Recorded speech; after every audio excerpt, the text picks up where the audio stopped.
It's Offside with Hawes and McGuire. Ready? 1, 2, 3. Nice. Nice. Welcome to Offside with Hawes and McGuire. I'm Hawes. I'm McGuire. Cheers. Cheers. So it is. We made it through April Fool's Day. Yeah. There wasn't much. Did you see much? No. I saw a few things. Did you? Yeah. You know what? You know? To be honest with you, I think the pranks that go on now. Yeah. Are fun. Did you see the prank they pulled on that bridge in Baltimore? Holy. Yeah, it was a few days ahead of time, but you know. Wow, who had 8 seconds in the pool before Chris's first egregious comment? Anyhow, okay. So, but we had Easter. We had Easter. We had Easter. Easter. Yep. How was your Easter? Did you have Easter dinner? Did the bunny? I rabbit went come? to the Gunters. Oh, did you? Yeah. So did the bunny rabbit come? Well, there was get a any few chocolate? bunnies, but no, I just drank a pile and had some great food. Oh, that's what Easter's all about. Really? Just drinking a pile. Yeah, that's why I always looked at it that way. Fuck the bunny shit. Yeah. No, I get that. Yeah. Oh, that's good. How about you? Well, Grace came up from Florida, so Yeah. her and her husband were here, and we had a nice, just very low key. Kristen's home. Yeah. So it was a very low key thing. Yeah. What do you call that? Easter. Easter, yeah. Right. Yeah. But it was a busy, kind of a busy weekend, but not because there was no games on Friday really. Like there was one game. Okay. Yeah, I got to think back now. Yeah. Good Friday. Good Friday. There was nothing happening. Yeah. And then so we had some games on Saturday, and we had some games on Sunday. Yep. And then last night, and all of this has created the perfect storm in our Jose and Brown trip to Ireland hockey pool. Yes. Yeah. Have you got an update? I know Rory's dropped off. Yeah. Well, Rory's in sixth place. Yeah. Chuck is now in 7th place. What the hell? He's dropped significantly. Okay. Blades of Stiegel. Yeah. Okay, which is Tim Jones. Yeah. He has dropped to 3rd place. And Zicky's got And 1 and 2. He's got number 1 and 2. Yeah. Okay.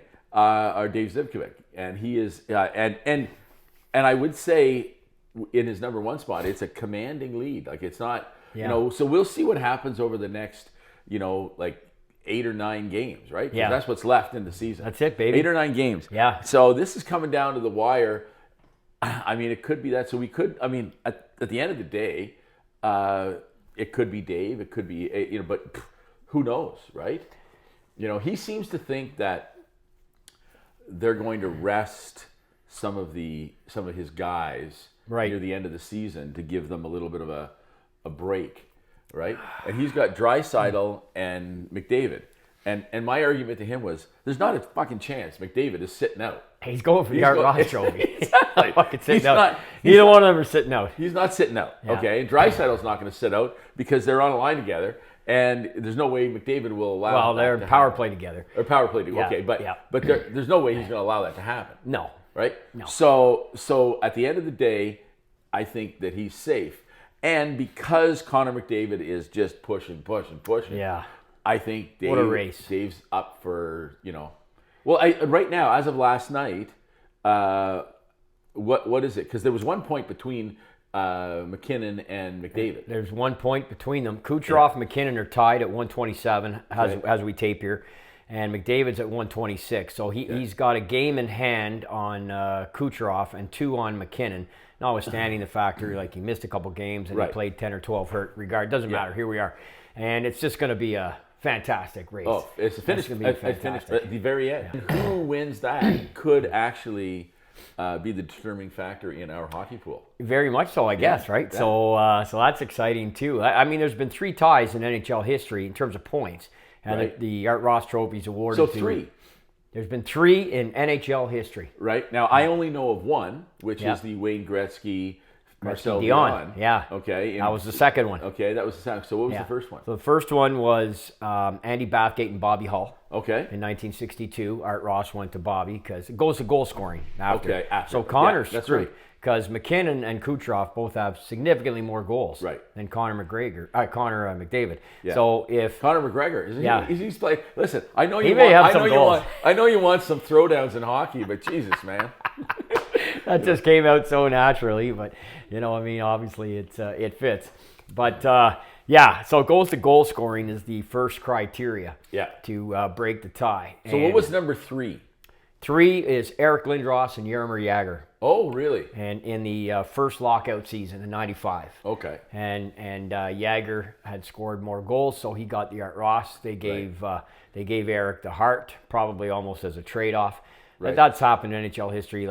And I could cite the others, bore you to death. But I mean, the bottom line is those are the only 3 ties. Right. And the Wayne and Marcel one is from 1980, 137 points each, and Marcel had outscored Wayne by 2 goals.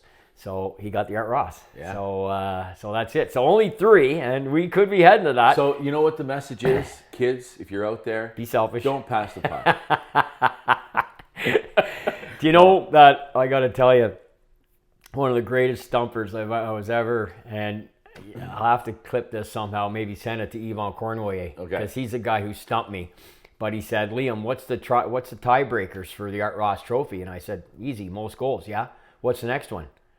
Well, it's games played, fewest games played. Yeah. What's the third one? Third tiebreaker.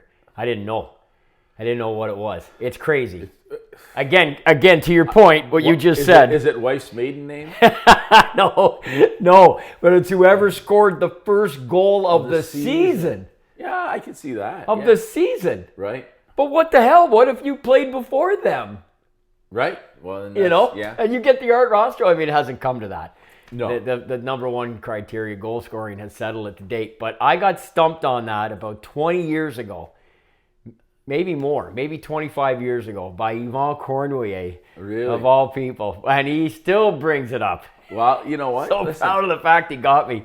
Well, you know what? That's the thing. There's a lot of people who are very proud of that thing that they, if they can stump you and get a pitcher of beer, right? Yeah. I mean, it'll happen. It's very expensive to play hockey in Osgood, I'm just saying.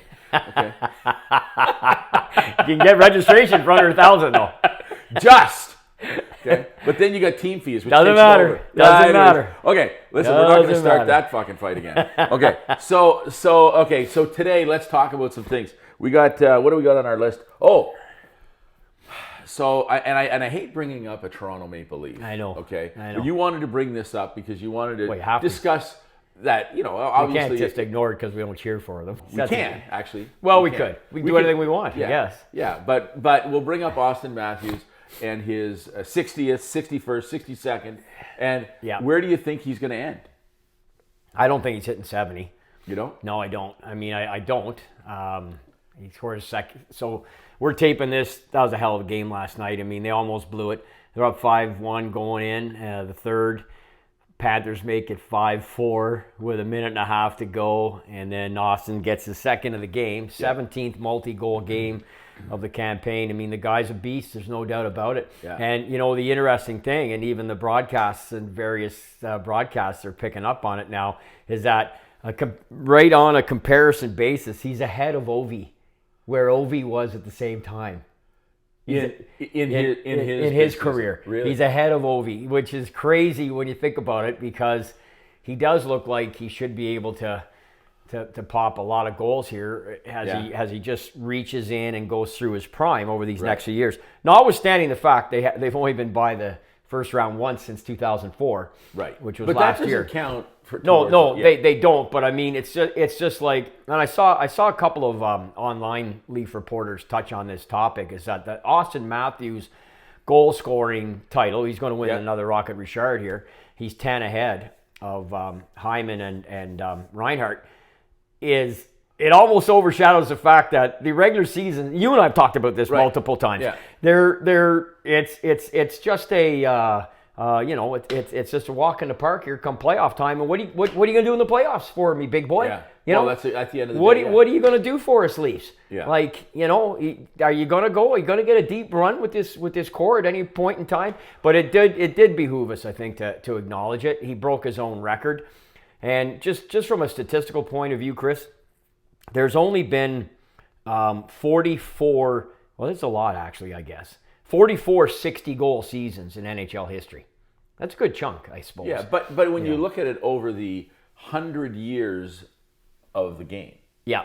right, of the NHL. Yeah, as 100, the NHL. yeah, 107. Okay. You can say it right. I mean, call it 106 because there was no year in 05. Okay. So 2005. So you got 106 years in the NHL. First 60-goal season was actually 76-goal season. It was Phil Esposito in 1971. So that's 53 years ago since somebody scored more than 60. And, I mean, since then, there's been 43 other instances of 60-plus scored in a season, of which now Austin has 2. So what's the highest number of goals scored in a season?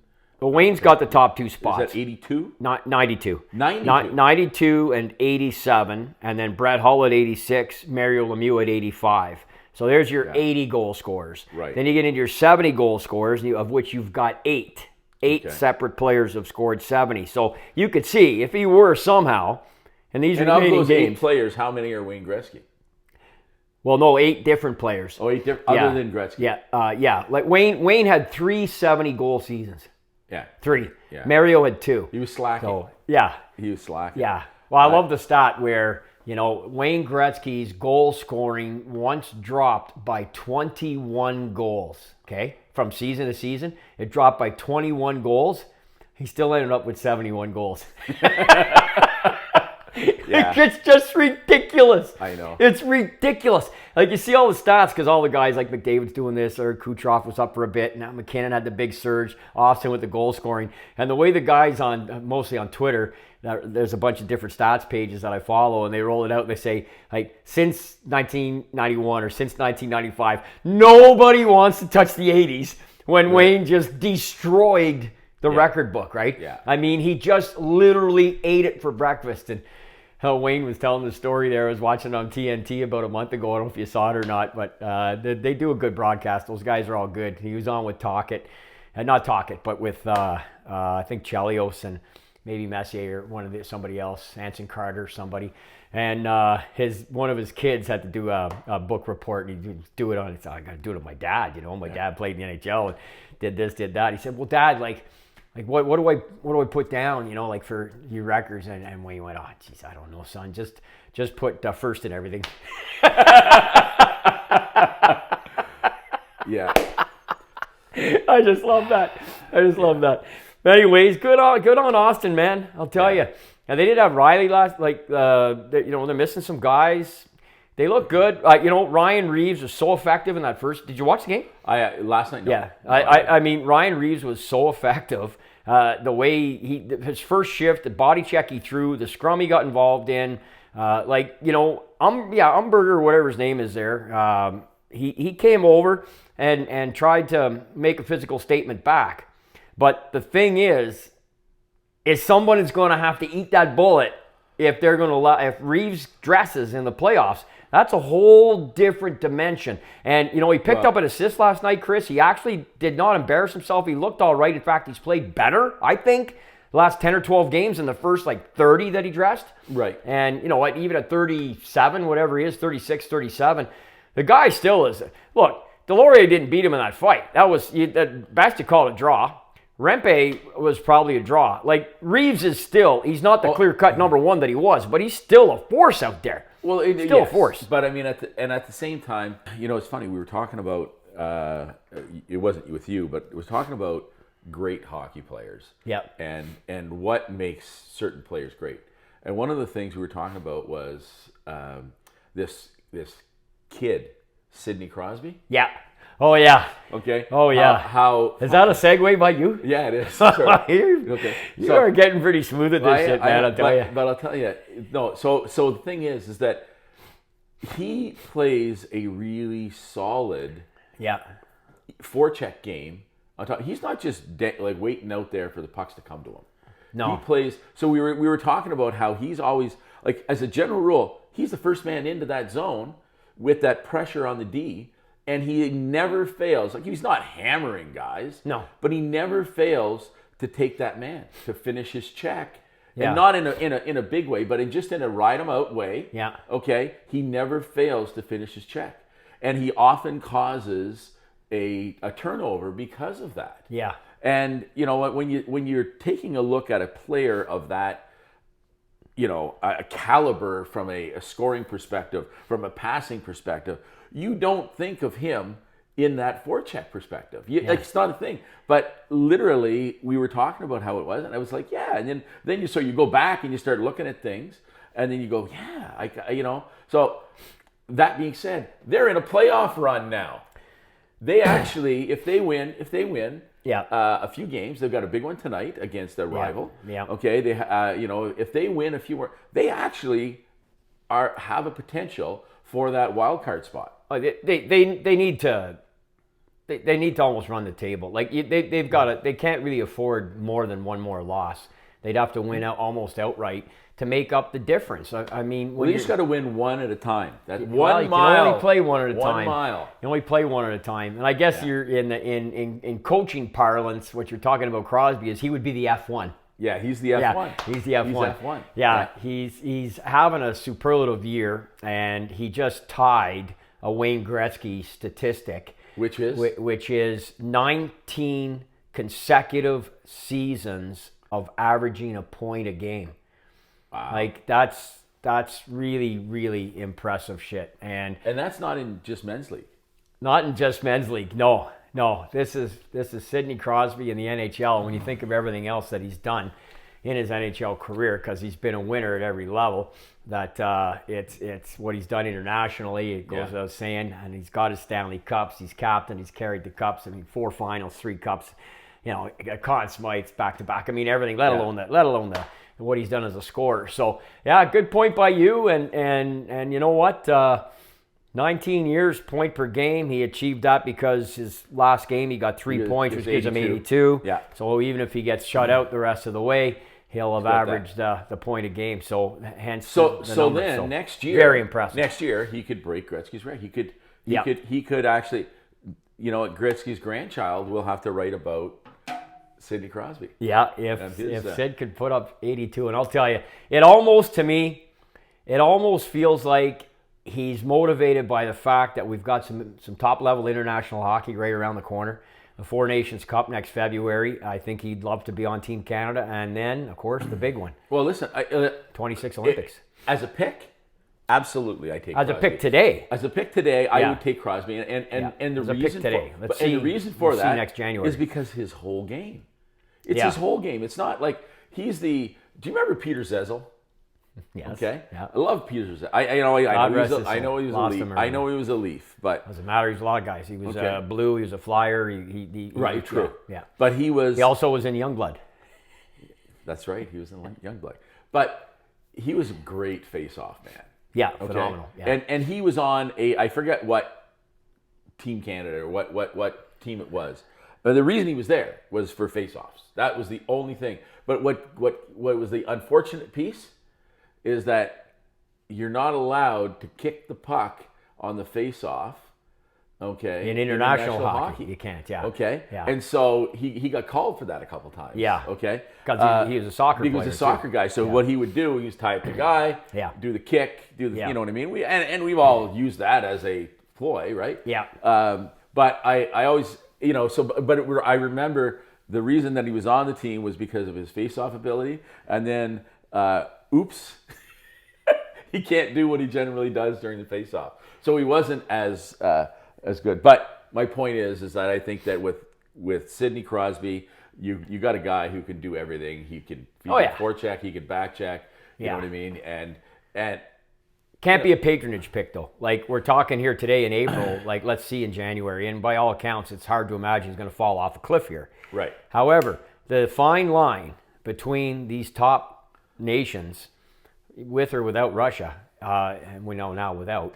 And yeah, I know. By the way, I think that's bullshit. I think at the end of the so day, do I at this point. You know, yeah. I mean, I'm done with that whole thing. This whole sports getting involved. Well, I don't think the war is ever going to end anyway. I mean, I don't think it's ever going to end over there. It's like anyway. You know, without getting into it, it's a proxy war that you know, there are two sides to every story. I'm not saying that I agree with it. You know what I mean? I think there's all the thing is, as long as they keep making cabbage rolls and Petaha, Yeah. I'm all right. Okay. But when that stops, that's when I throw down. Right. I hear ya. So, okay. So we were talking about the hockey pool. And one of the things in the hockey pool is the penalties.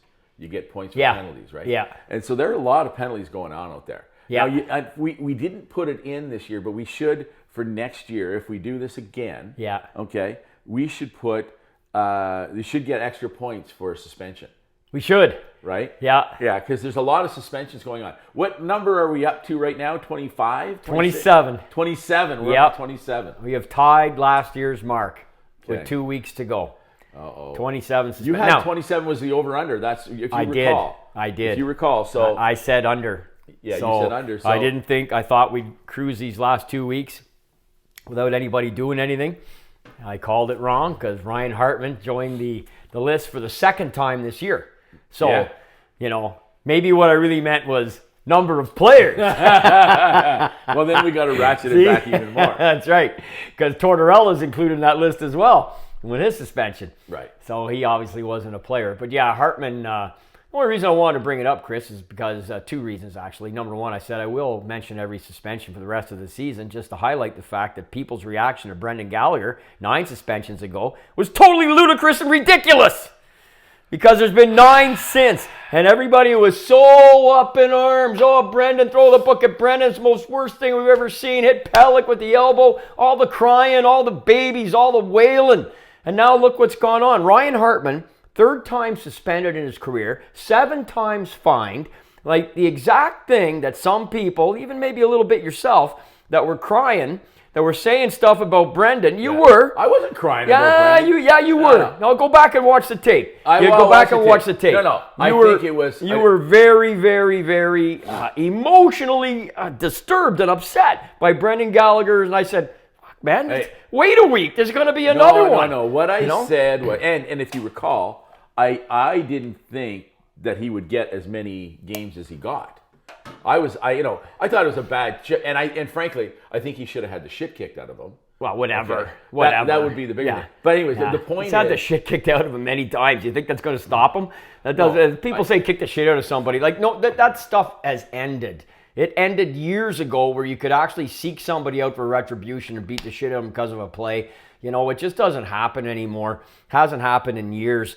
And the point is, we're at 27 suspensions. Yeah. Hartman throws a stick. Now, it wasn't at the official. There was an official in the general vicinity. But my point is, it's his 2nd time suspended this year. Like, for the people, for the fans that really are up in arms, yeah, I'm having a little bit of fun because I know Brendan was largely an anti-Montreal reaction. That's what it was. So I get that. But that's why through the rest of this season, and then I'll shut up about it. But I will continue. If by chance we have another suspension between now, I will loop it back to Brendan's. Because now this is the 9th suspension since Gallagher's, which is exactly what I said. There's going to be one almost every week, and there almost has been. And in Hartman's case, though, Chris, it's his 2nd one this year. Like, he slew-footed. You've played hockey lots. Yeah, I know. It's a terrible play. What's the worst thing? Because you're completely vulnerable. Completely vulnerable. And, Yeah. The helmets, yes, thank God. But, I mean, I've gone down that way, too. And it is just such a terrible play. And he got suspended earlier this year for slew-footing DeBrincat on Detroit. And here he is now. Okay, I know he's an emotional guy. He's former 1st-round pick. Won a gold medal at the States World Juniors 2013. The guy's a solid player. Solid player. But for the people who are going to freak out on guys, on teams maybe that you don't like, don't be such a... Like, it just makes you look so stupid. If you want to be critical of how NHL players are reacting on the ice and you want to clean some stuff up, who you want to throw the book at is a guy like Ryan Hartman. He's just been suspended for the 2nd time this year. Where's the lesson? What's he learned? He's been fined 7 times, Chris. Like, all these suspensions I'm talking about, that doesn't include the fines. There's another 30 fines that have happened this year. So it's a big boy league. You put your pants on. Where does the fine money go, as I want to know? Goes to the Department of a player emergency fund. Emergency fund. Yeah, So yeah. the guy needs something. Yeah. Right, For example, like poor Joe Murphy and people like that. Many in fact, sadly. And who knows if Chris Simon reached out for any of that or not. I have no idea. Yeah. But I mean, it's money that is well used by the committee that have overseen it since fines were first sent in this nature. Because let's be honest, there's some big money going in the Department of the Emergency Fund. Like Hartman, just $62,000. Yeah, $62,000. You know, I mean, I know he's a multimillionaire, but still, you know. And my point in all that is, he just got suspended for the second time this year. So the next time anything happens, let's say it's a Montreal player or a Toronto player, two of the more hated teams, certainly in Ottawa, maybe the top two, most biggest rivalries. So I hear it here more than anything. Then rather than just to be fair, I think Toronto's hated all across this country. That's a good all point. Across this great land. That's a great point by you. I have to totally agree. And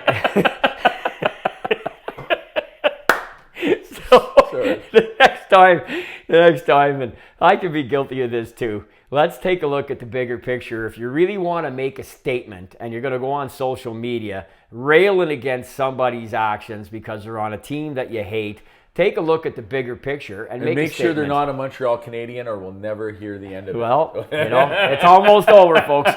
2 more weeks and then I'll shut up about it. But, you know, the suspensions just keep on coming. So I'm here to tell you all about them. So tonight, the Ottawa Senators have a crucial game in their hunt for a wild card spot. Wow, it's pretty good. You almost said that with a straight face. Yeah, well, you know, listen, there's still a chance. Yeah, well, so you're saying they got a chance. I'm saying they got a chance. I'm saying that... well, they're not mathematically eliminated yet, so of course they do have a chance. That will evaporate this week, win, lose, or draw, as we know. But, I mean, what a run they're on, again. Well... I mean, they're the king of the late season push. There's nobody better. Well, because they realize that... Well, we should actually get our act together, or we're going to get cut. Yeah. Like, we're not going to be here next year if we don't show it. And they go, well, no, he really picked up at the end of the year. It's like, yeah. So, which brings me to a conversation. Okay. Well, so we'll talk about the fact that this is the first big stretch that they've had, big winning streak they've had in years. Well, they could go right. If they win tonight, you'll have posted the show after this game. But in Minnesota, as you just said, that'll be, I believe, six wins in a row, which they have not done since 2017, the year they went to the semifinal, lost in Game 7 overtime. Kunitz scored, and I mean that's so by Ottawa standards here, this little run. Look what I say to people all the time. I'm kind of half kidding there what I said earlier, because at the end of the day, it's an 82-game season. Yeah, if you can win 4, 5, 6, 7 games in a row at any time, man, I tip my hat to you. Yeah. Like, you're right. It sucks that this has become their MO. Yeah. You know, basically take themselves right out of it in October and November, and then hang around and look available through the All-Star break and through the trade deadline, and then a great big push at the end, where all the fans go, oh my God, next year's a year for sure. Yeah. For sure it's a year. Honey, when's the cottage open? Yeah. You know, and then they stop worrying about it till October again. That's the Ottawa Senator fan base MO. Is that the fan base or is that the team too? The players are like, you know, it's the fan base. I really like those World Championships. Yeah, well, there should be 3 or 4 guys going. But you know, the thing is, with 16 teams out, boy, you've got a lot of people that, unfortunately, so many say no, and they don't go. And there's some legit reasons, but there's a lot just don't want to travel over there. Yeah. But you know, so it's a sea tourney at best every year. But at the end but it's you know what? It's fun though. Now, let me ask you this: as you mentioned, 16 teams that you pick from 16 teams who don't make the playoffs. Yeah. But so there's been a lot of chatter, and you know who's been chattering? Elliot Friedman. Yeah. Has been going on. Yeah. About expanding the playoffs. Yeah. Okay. Yeah. And you know, and I got to tell you, his logic behind it. It holds water. Yeah. It holds water. You refresh my memory, dude. Well, basically, he's saying is that, let's first other than the obvious. You're a gate-driven league. Yeah. Okay?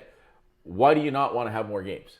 Right? Okay, that's the first thing. The second thing is that it gives those, you know, we're now at, you know, only half the league makes the playoffs. Right. Okay? Yeah, you know what? If you increase that to 20 teams, at the end of the day, the regular season is a precursor to the playoffs. So maybe the regular season drops down to being 72 games, and then you add the playoffs, which is then the run up to the cup. You know, I mean, you get more people when it's the playoffs. You'll get more people in the stands. Yeah. You know, can't argue with that logic. Certainly, playoff games would. Even though most of the teams in their attendance is probably pretty solid. Winnipeg's been just an anomaly this year, but they've been better lately. They're going to go in the playoffs here very shortly, and they'll probably have good attendance there. But their numbers were down earlier this season, and you know there's lots to talk about the economy there and everything else. I'm not a fan of it, but I do believe it's going to happen. Yeah, I do think so, because I think sooner rather than later, but sooner being probably still a couple of years away, we're going to go to 34 teams. And you're going to have 18 teams out, 16 teams, and they'll do something. The most logical thing to me is you increase, because there's 4 divisions. So every division has those last 2 teams. The team that would normally be in the last wild card spot, or is, they play that next team in a best of 3 or something, 2-game total, whatever you want to do. Yeah. And that brings 4 more teams in to have an opportunity to advance by winning the first round. Nobody else is playing. But why don't you have, instead of how we have 3 and a wild card in each division right now? Well, in each, no, you have the top 3 in your division. Right, and then the wild card in the other 2. Yeah. And then it's the wild points card regardless of which division you're in. It's just points. It could be 2 of the same division. No, but it has to be in the conference, though. Yes, the conference, but not the division. No. So there's 2 divisions per conference. Right. That's sorry. I miss. Yeah, I knew what I was thinking. I just didn't articulate it properly. Okay, go ahead then. Yeah. So my point is, you have the two wild card spots. Right. Well, what if they did the exact same thing, but there's 4 spots per division? Yeah. Right. Yeah.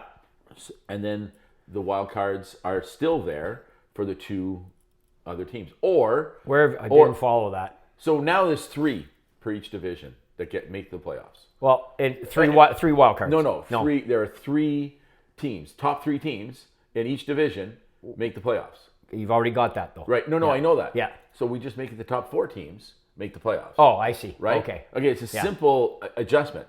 Yeah. Now I prefer the conference. If you're going to do it per conference. So the top 8 teams in that conference make the playoffs.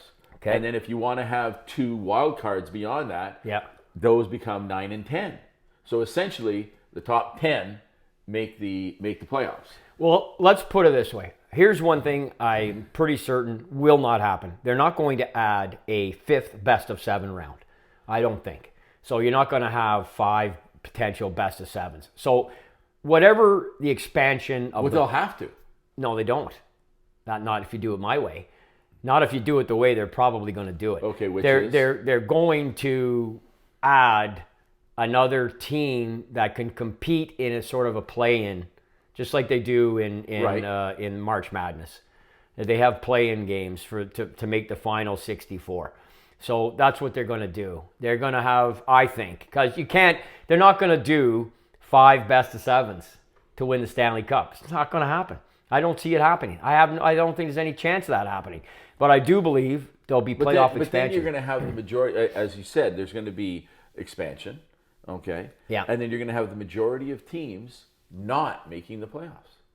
No. I'm telling you that they will increase the amount of teams competing in the playoffs. It's just a format. It's semantics here. They're going to add teams to a playoff. Right. It's much like they did during the lockout in 2020. But they had play-in. They had a best of 5 play-in first round. Day. No, not back in the day. What? 4 years ago. Oh, when it was during the COVID. Yeah. Thing. Oh, yeah, but that doesn't even count as real.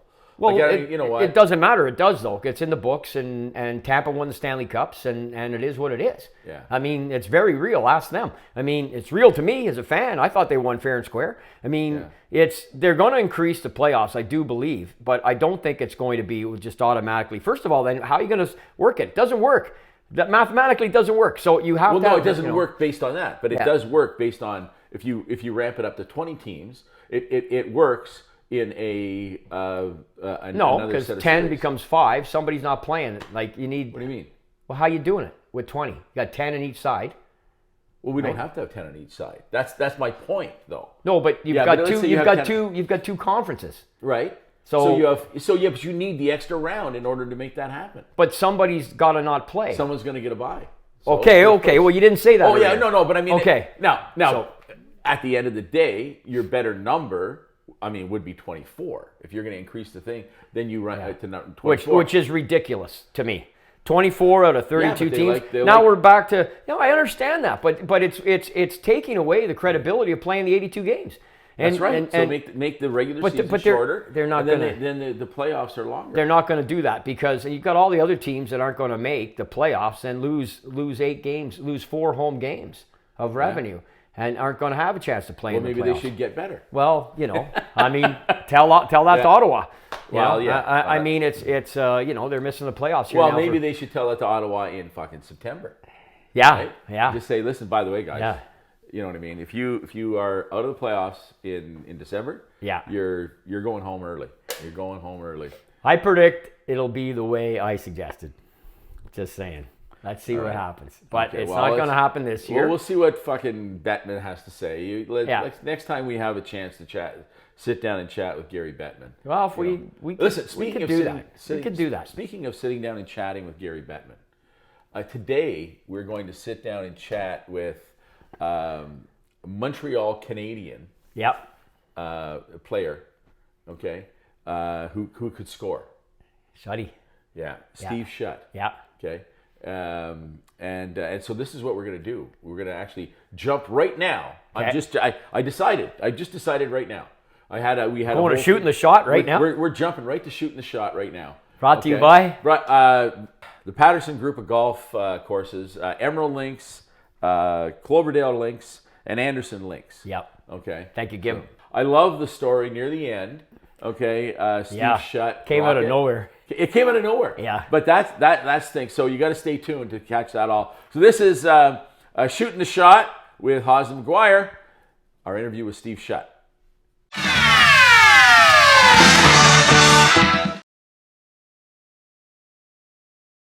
Hey, welcome to Offside with Haas and McGuire. This is our segment we like to call Shooting the Shot. That's right. That's a shot. Shooting the Shot with Haas and McGuire. I'm Haas.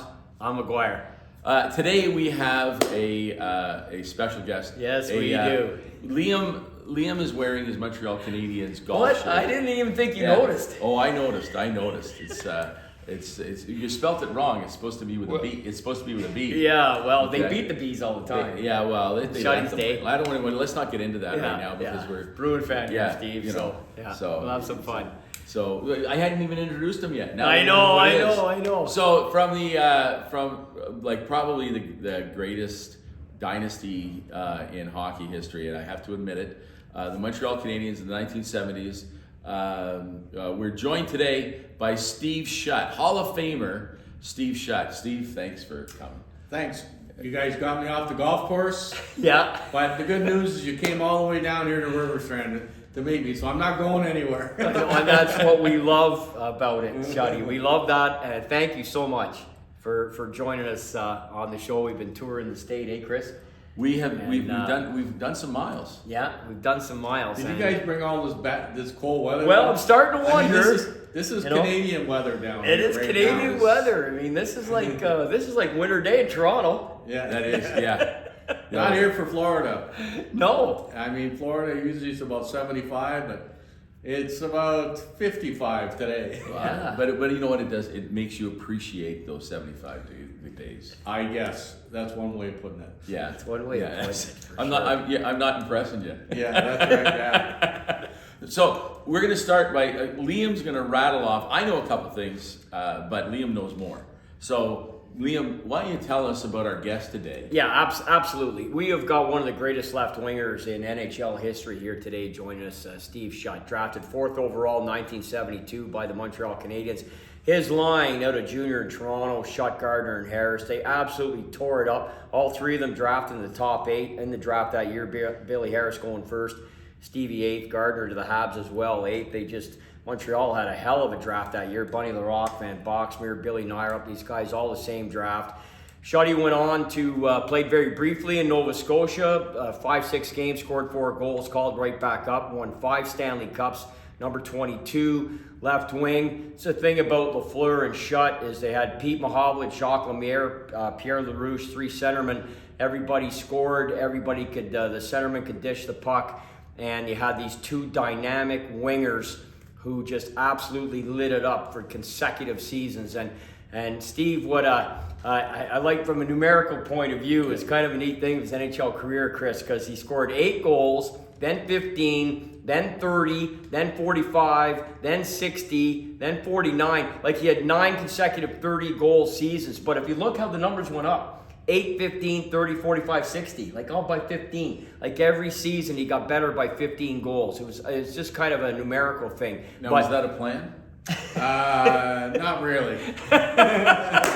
Was there an empty netter at the end of the season? He was like, I can't do this. This will be 16. It'll throw things off. No. It was the 49. I remember when I was stuck at 49. Yeah.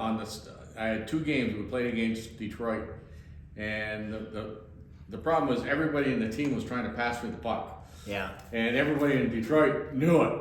Yeah. Right. So I mean, I had 3 guys around me from Detroit. So. Yeah, that's why I didn't get the 50th. Well, you know what?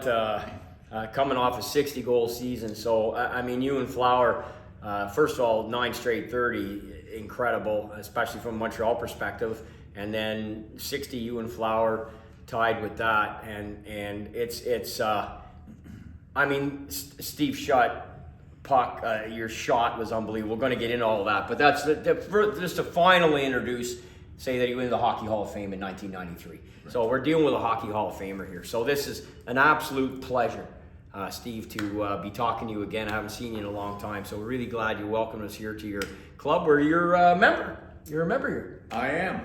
Yeah.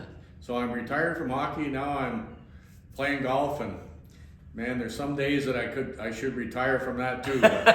But that's the sport, eh, Chris? But there's some of us had those. There's some days like today. Yeah. Which I had a good game and won all the money. Yeah, you had a good day today. Yeah. Now we're not endorsing gambling in sports, by the way. Well, everybody else is. No, exactly. We're gonna run our ad right now. Yeah, we have an ad. We'll send it to you because I think you'll like it.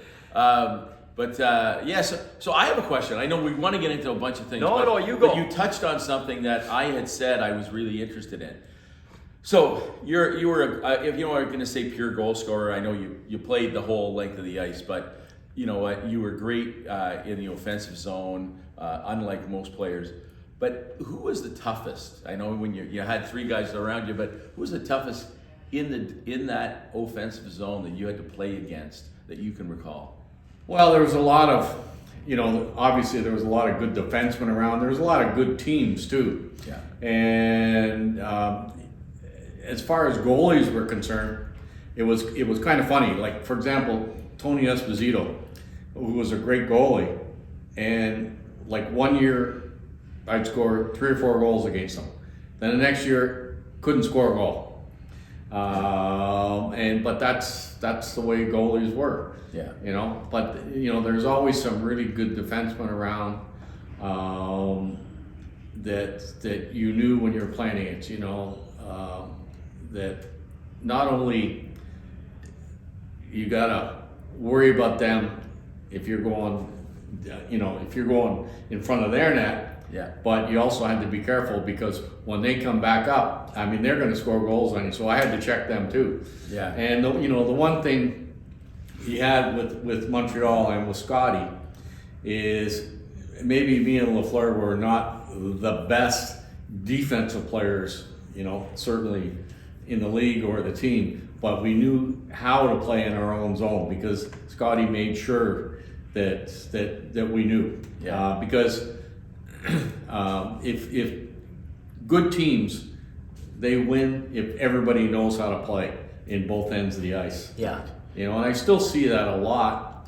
I still see the Leafs right now. I see, guys like Matthews and Marner now are starting to get the idea. Yeah. They're starting to play 200 feet. Yeah. I look at Edmonton. they're not quite there yet. You know, like Draisaitl and Connor. I mean, man, the one way they're outstanding. Yeah. But if you look at them the other way, for them to win, because they're going to be going against the top lines of everybody else, and so you better be able to play both ends. Yeah. And same as when myself and Lafleur and when we were playing, we were going against the number one guys. So you had to, if you didn't have the puck, you better be like, for example, we go play against Boston, and Brad Park used to say, "Who was the toughest guy to play against?" Well, Steve Shutt. And he said, "Well, why?" Well, he says all he would do is if we were in their zone, he'd just come up to me, stand beside me, and put his stick between my legs.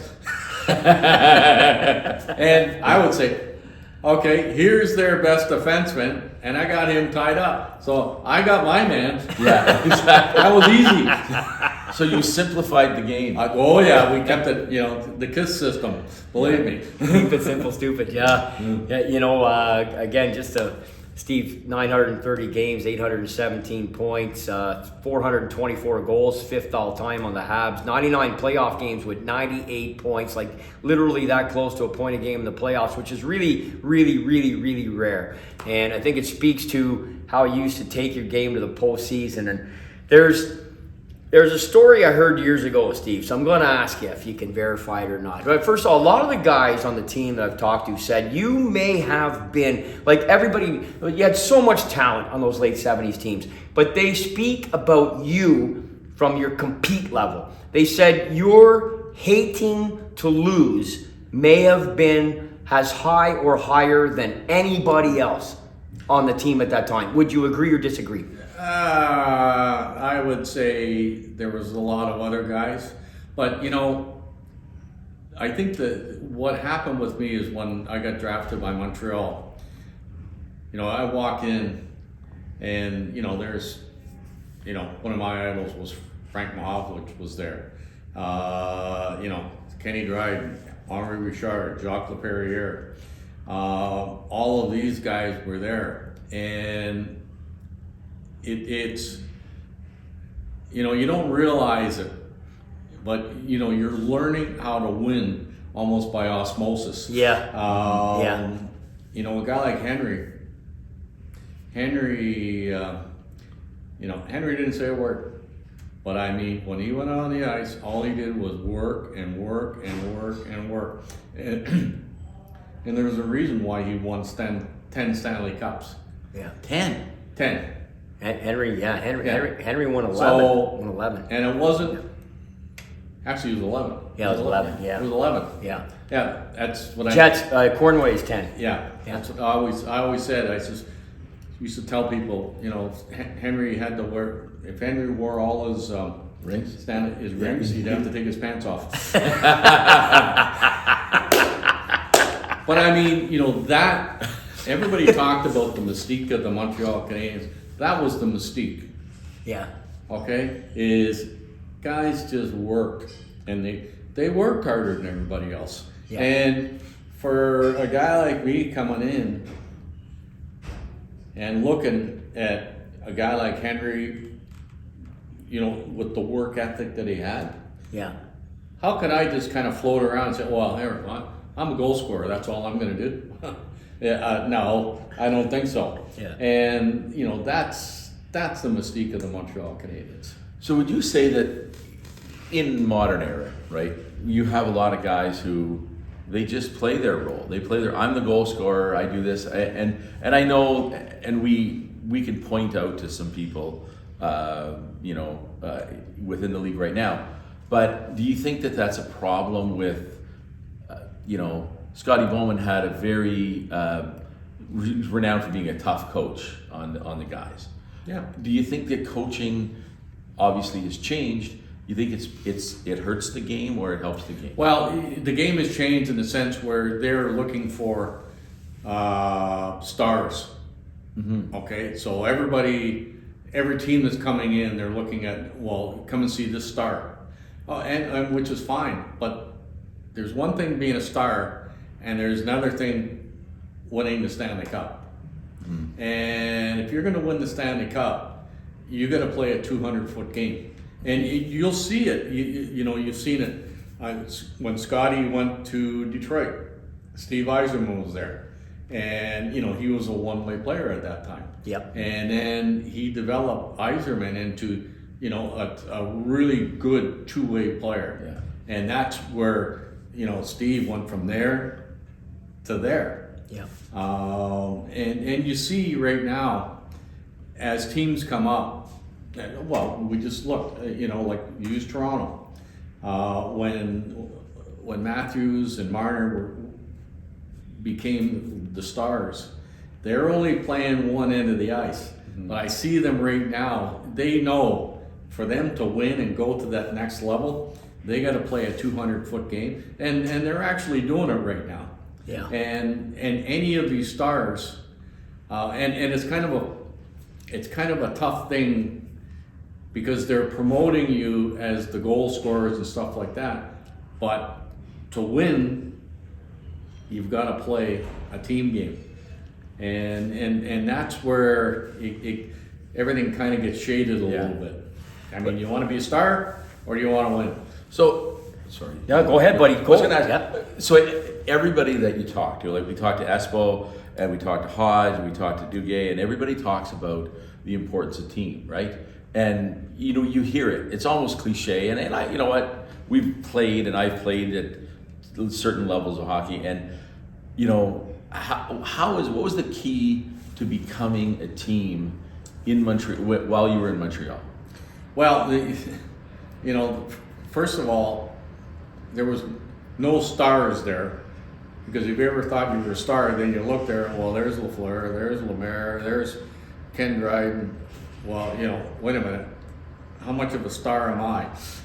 So we were all pretty equal. But equal stars. I mean, I'm not going to blow. Listen, I'm not blowing smoke up your ass. We were equal, and it's if you ever start thinking you're a little bit too big for your britches, all of these guys would put you right in your place. Yeah. So it's a little bit different then than it is now. So what like for camaraderie? Obviously, you guys must have hung out together, done things. You're on the road, but when you were home, we talk about Espo and those guys, and they kind of partied together all the time. Yeah, he said Phil spoke very strongly about that. I think that's the way it was when you were there.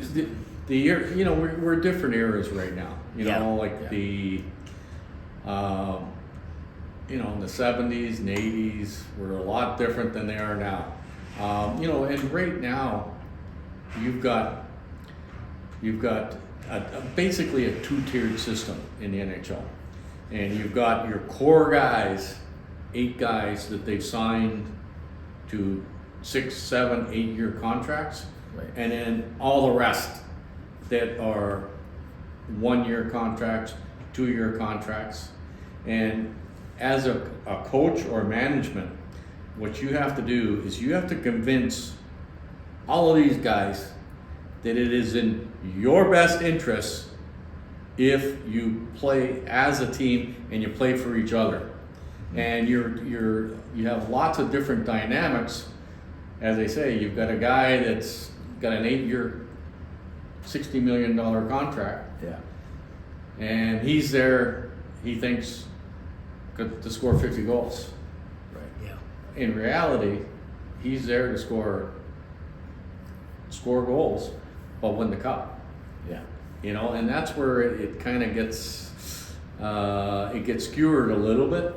Yeah. And but if you look at the best teams, if you look at the teams that win the Stanley Cup, it's always the best teams. I mean, you look at the best teams. Look at last Absolutely, year Vegas with for Vegas. sure, 100%. It was a team. Yeah. Yeah. And you can go all the way down the list. Generally, who wins? It's the best team. Yeah. And usually the team with the most Canadian-born players. But that's another story for another time. It's not one guy wins the Stanley Cup or 2 guys win the Stanley Cup. It doesn't work that way. If that was the case, McDavid and Draisaitl would get at least Edmonton into a final. And maybe one day they will, but that's the thing. When you and Guy were running the league, you guys are making finals. Well, look at the rest of the team. You had 10 Hall of Famers dressing every night. Yeah. So it's the power of the strength. But the team concept was very strong for us. Yeah. And as they say, like Scotty, he would say, when you guys got the puck, I don't care what you do. If you don't have the puck, here's what I want you to do. Yeah, there you go. And that was it. Yeah. Okay. Yeah. And because he knew that offensively we're fine. Yeah. But defensively, if you don't have the puck, you better do what you have to do. Yeah. Was he fair, Steve? Like when you look back now, because you were an assistant coach in the league as well, with the Habs for 4 years, I believe. So, so you came in, you stood on the bench as well, so you got a bit of a sense of that whole occupation per se. Yeah. So when you look back at Scotty, because there's a lot of different stories out there, and he had success everywhere he went, really, other than Buffalo. But that aside, I mean, he how was he now as you look back about Scotty Bowman? He was right. Yeah. And as they say, it was a different era. Yeah. And the funny thing is when he's in Pittsburgh. Yeah. So he took over for Bob Johnson. Took over a cup-winning team. And they'd won the Stanley Cup the year before. Yeah. Going in 6 weeks before the playoffs, they're not in the playoffs. Yeah. So Mario comes up to him and says, Scotty, we want you behind the bench, but we don't want you running the practices. Okay? Now, anybody else would sit there and say, well, I've got 8 Stanley Cups, I'm this and I'm that. The hell with you, I'm doing it. What did he do? Okay. So we got Barry Smith to run all the practices. Yeah. They went and won the Stanley Cup. Guess what? He goes to Detroit the next year, signs a big contract. Yeah. What's the first thing he does? He Hires brought Barry Smith. Brought Barry Smith over. So he was adaptable. Didn't he have Claude Roel running a lot of your practices? Claude Roel was the first assistant coach Yeah. in the NHL. Yeah. And Claude basically developed all of the guys that weren't playing as much. Yeah. And but Scotty, the interesting part about Scotty was he had very little ego. Like just on that thing, if you had an ego, he would tell Mario, like, hey, I'm Scotty Bowman. Yeah. Instead, he just said, okay. And he worked around it. And that's the reason why he was so successful. Yeah. And, and the other thing too, when he was probably the best bench coach of all time. Yeah. We used to we call him the computer. Like right now, you've got 3 guys up in the stands and they're in the press box and they're relaying stats like face-offs. Yeah. Who's winning against this guy and that guy. He had it right in his. He had it all in his head. He had it right there. Yeah. And he could pick up who was hot at that day. Yeah. I remember we played Toronto in the playoffs and Jimmy Jones was good defensive. a really good defensive centerman. Yeah. And he was a really good face-off guy. Yes. And I remember there was about 2 face-offs. I beat him in a face-off. Well, the next thing you know, he's got me out there taking face-offs against Jimmy Jones. No way. Yeah, he just picked up on it right then. Wow. But that was the strength that Scotty had. Wow. So like Lemaire would have got thrown out, you got put in, you beat him, Scotty remembers it and thinks, okay, here's another face-off, ozone or whatever. Chuck, take the face-off. Jeez. Yeah, but that's how good he was behind the bench. Wow. Like he was head and shoulders above everybody. That's and he wasn't afraid if things were not going right to change it. Yeah. And he would change guys and just change things. He didn't care. Yeah. Did not care. It's a wonder he actually succeeded as a coach. Yeah, I know. It's shocking. I mean, shocking. Well, the thing about Scotty went. If you look at his whole career, he went where all the best players were. Yeah. He went Montreal. Then he went to Buffalo, who had a really good. Who had the French connection was still there. Yeah. Then he went to Pittsburgh, and then he went to Detroit. Yeah. I mean, they all 3 of them were four of them were the premier talent. Well, teams. even his first foray, right, in St. Louis. I Yeah. mean, he takes over for Lynn Patrick, I think it was, who really was just wanted to be the signature first head coach of St. Louis. He gave way to Scotty there in November of '67, and Scotty runs the St. Louis who did Blues. he have? Who did he bring in? Yeah, he brings in Montreal guys: Doug Harvey, Dickie Moore, Jimmy And Roberts, Doug Harvey was Jacques Plante. Doug Harvey was 44 years old. 44 years old. 45. Yeah. So he brought all the old Montreal Canadiens in. Yeah. Because he knew that they knew how to win. I knew how to win. Yeah, my God, they were. Tell you, it's you're that's interesting to hear that. Look, like we got to have some specifics here, man. Yeah. We go Steve. I mean, have you ever in 424 goals in the regular season, but New Year's Eve 75, that shot over Tretiak, man. I don't know if you ever walked on one better than that. I mean, that's got to be at the top of your list, even though it was just an exhibition game. But I'll never forget it. Chris will never forget it. We were talking about it driving in here. What can you share with us about your memories of that game and that goal? Yeah, we knew that it was interesting because they based in Montreal. So they were there for the 2 weeks. So, we practiced and then they practiced. Okay. So we all knew this was going to be the game. Yeah. Okay, so we're both of us eyeing each other. And when we started the game, so that was my very first shift. I went down the right side and I fired a rocket right over his shoulder. I know. Tretiak. And It was humming. for the next 15 years, whenever I met him, Yeah. he'd look at me and he'd go like this. No way. And he'd smile and he'd come and shake my hand. Come on, really? Oh, that's Yeah, cool. yeah. That's he so was cool. Good. He was good, and he knew. But it was. Nobody was stopping It that was a one. rocket. It was Yeah. a rocket. What a game, though. Lambert and Cornway scored the other goals, and I say to people all the time, Kenny had 7 shots on net after 2 periods. I mean, he had 7 shots. But we knew, and this was actually Scotty's coaching, and at that time, the NHL, we were up and down. Yeah. Okay, left wingers would go up and down, right wingers up and down. Yeah. Whereas the Russians had a flow. Right.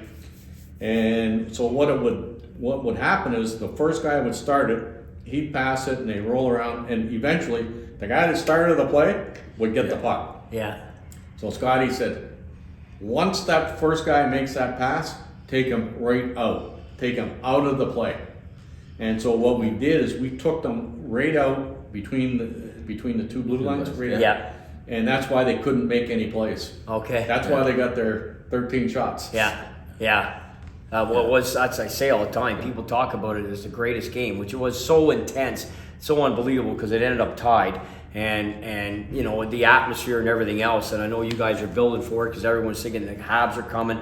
Here's Red Army, and of course 72 is only 3 years in the rearview mirror, right? Yeah. So yeah. that's so it was a special game. Yeah. Everybody, and because they were there for the 2 weeks. Yeah. Both teams were. I didn't know that. Both teams were gearing I up didn't for know that. that. Oh yeah, they based. You didn't know that? I didn't know that, They no. based out of Montreal. Wow. So Wow.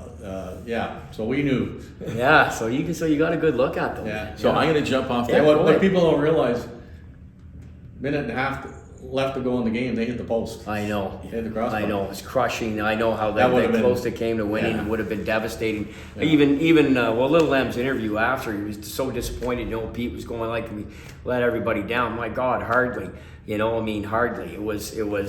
Look, if you play in the best of 7, you guys are winning 4 games to 1. I'm telling you right now. Who knows? Right now. I know. Who knows? Well, I'm saying it. So it leads me to another question, though, that as a follow-up, and maybe this is the answer. The most memorable goal to you, the one that you lean back and go, "Yeah, that was me." That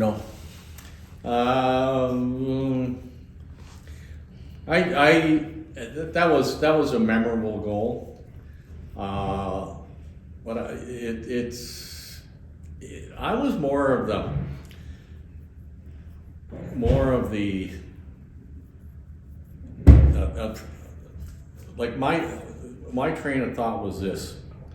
Okay, this was this is what I do for the team. Yeah. I'm goal scorer. You're a goal scorer. Yeah. So however you do it, doesn't matter. That was my job on the team. Mm-hmm. So none of them were really special. That was just my job on the team. Yeah. So it's I really didn't think of it that way. So you didn't go home at the end and go, lean over to your wife.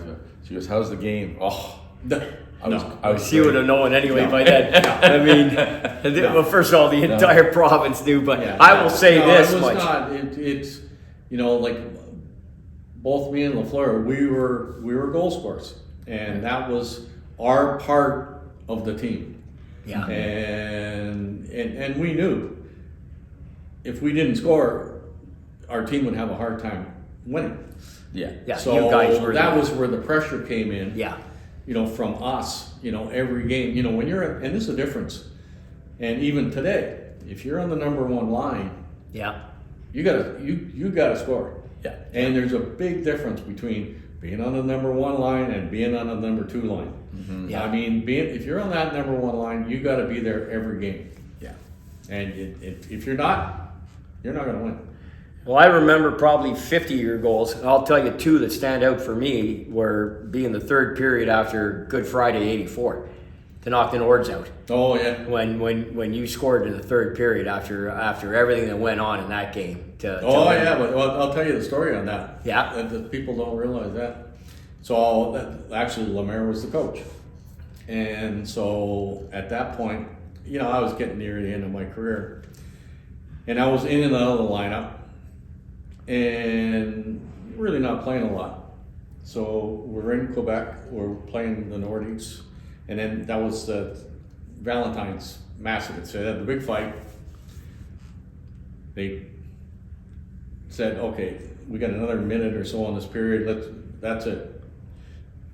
Went in, came back out, and then as we come out, then they announced, okay, this guy's out of the game, that guy's out of the game, so they said, okay, we're on there, let's start the fight all over again. Yeah. So they had the second fight. So then, it's all get cleared up. So we got like 6 guys on the bench, each side. So I'm sitting there, and I see Lemaire, and Lemaire's looking down the bench. So he looks at me, and I look at him, and I says, "You gotta play me now." So I went and scored 2 goals. Yeah. To win the series. Win the series. Yeah. Yeah. Well, that was probably the Swain song. Yeah. Yeah. Of it. Yeah, I know you scored a ton of big ones, man. A ton of big ones. Look, we've mentioned his name a couple of times. I think we're far enough in now where Steve got to ask you about the Flower.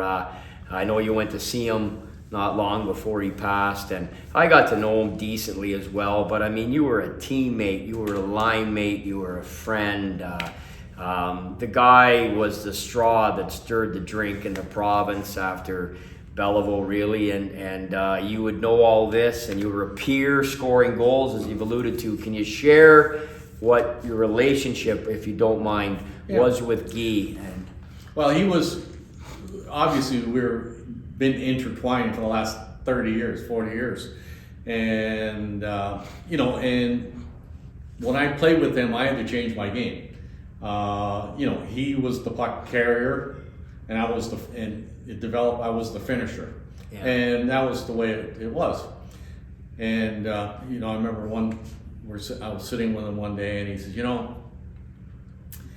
when I got the puck, he says, I don't even want to think what I'm doing with it. I just want to just go, because if I don't know what I'm going to do, how's somebody going to defend that? Yeah. And I said, well, yeah, but how am I going to play with you? Yeah. So he fell out for a second, and he gave me a smile, and he says, that's your problem. So I thought that was pretty good. Yeah. But he was a 100% instinct player. We had one meeting, a strategy meeting. Yeah. So it was one of the NBC games, playing against, I think it was Detroit. I'm not sure. And at that, the old, they used to have the flag, and so the commercial's up. Yeah. Flag. Yeah. Okay. So we're waiting there. All of a sudden the flag goes up, and he comes over to me. Everybody's waiting. And he says, if I get the puck, stay by the ear. I says, the ear? Now, both teams are standing around. This guy's waving the flag, drop the puck, drop the puck. I says, the ear? I said, what's the ear? Now both teams are waiting around. So it goes like this, and he says, the face-off circle? He says, that? That's the 2 ears? He says, stay on that ear. On the air. Drop the puck. Lafleur goes, and Lemaire gives it to Lafleur. Lafleur passes to me right on the ear. The puck kept going along because I was laughing so hard.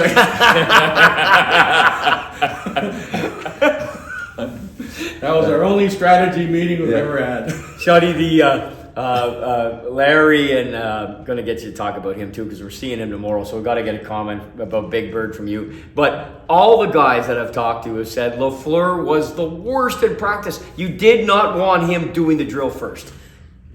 Well, as they say, he was a 100% natural player. Yeah. And so Scotty would try and, okay, we're going to practice the power play. Yeah. Okay? Oh, okay.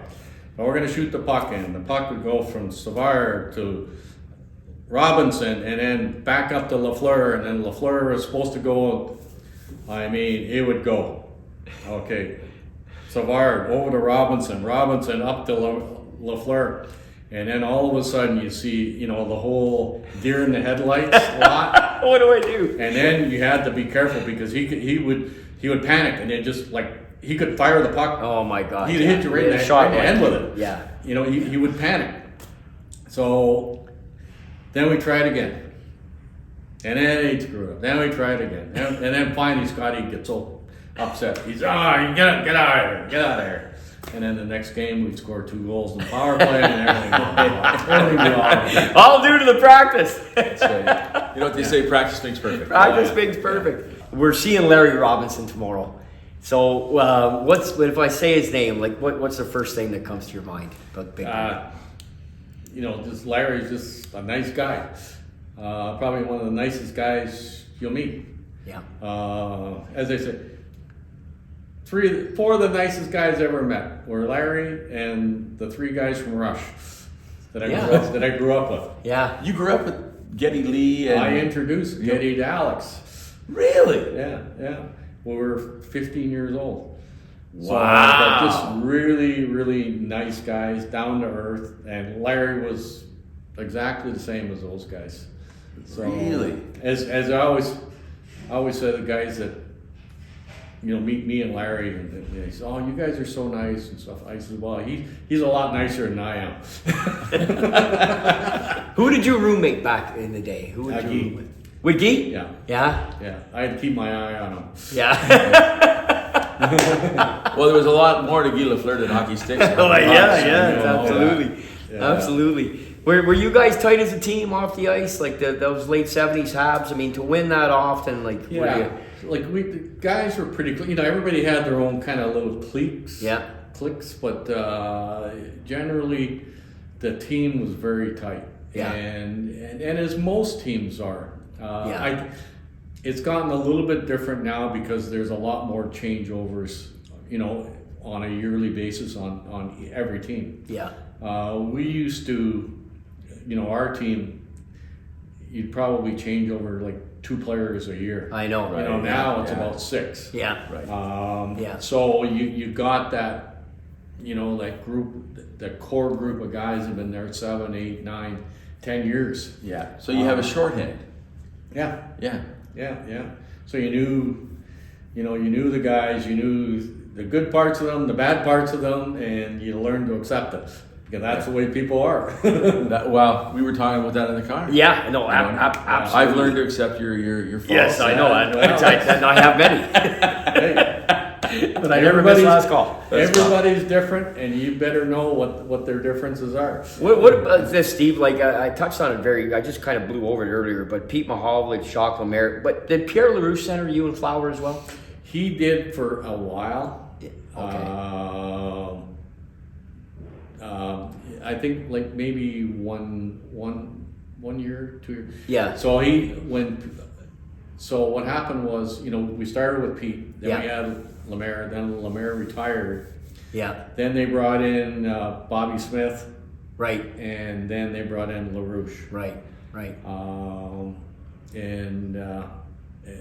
So we went through them. You went through some different centermen there for sure. But kind of interesting because the dynamics of the guys are kind of all a little bit different. They're a little bit like different. Pete still holds the Montreal Canadiens record for most assists in one season. And he set up, like, that was Guy's first 50th, I think, and you scored 45, I think, that year. Like, he's just passing you guys, and you guys are firing BBs. So Pete, and here's what happened with Pete. We had a great line. And when we first started with Pete was the star. He came in from the 72 series. That's right. And, he was the big star. Lafleur had a little bit of success, but not anywhere near what everybody expected them to be. Yep. And I at that time, I was a flop. And so he was the star of the line. And basically, he just kind of wrapped his arms around us and he said, okay, let's go. So he was our big protector kind of deal. Yeah. And what he did is he gave myself and Guy the confidence to go to the next level. The problem was once Lafleur got to that next level, both him and Pete needed to have the puck. Right. And you can't do that on the line. Yeah. And so that's why basically they made the move trade. and they put Lemaire there. Yeah. And Lemaire basically said, here, I'm going to pass the puck up to you guys. You guys do whatever you guys do, and I'll look after the defensive end. Yeah. And so that's where that's when Lemaire came in. Yeah. And then when Lemaire retired, they brought Bobby Smith in there. It didn't quite work. Yeah.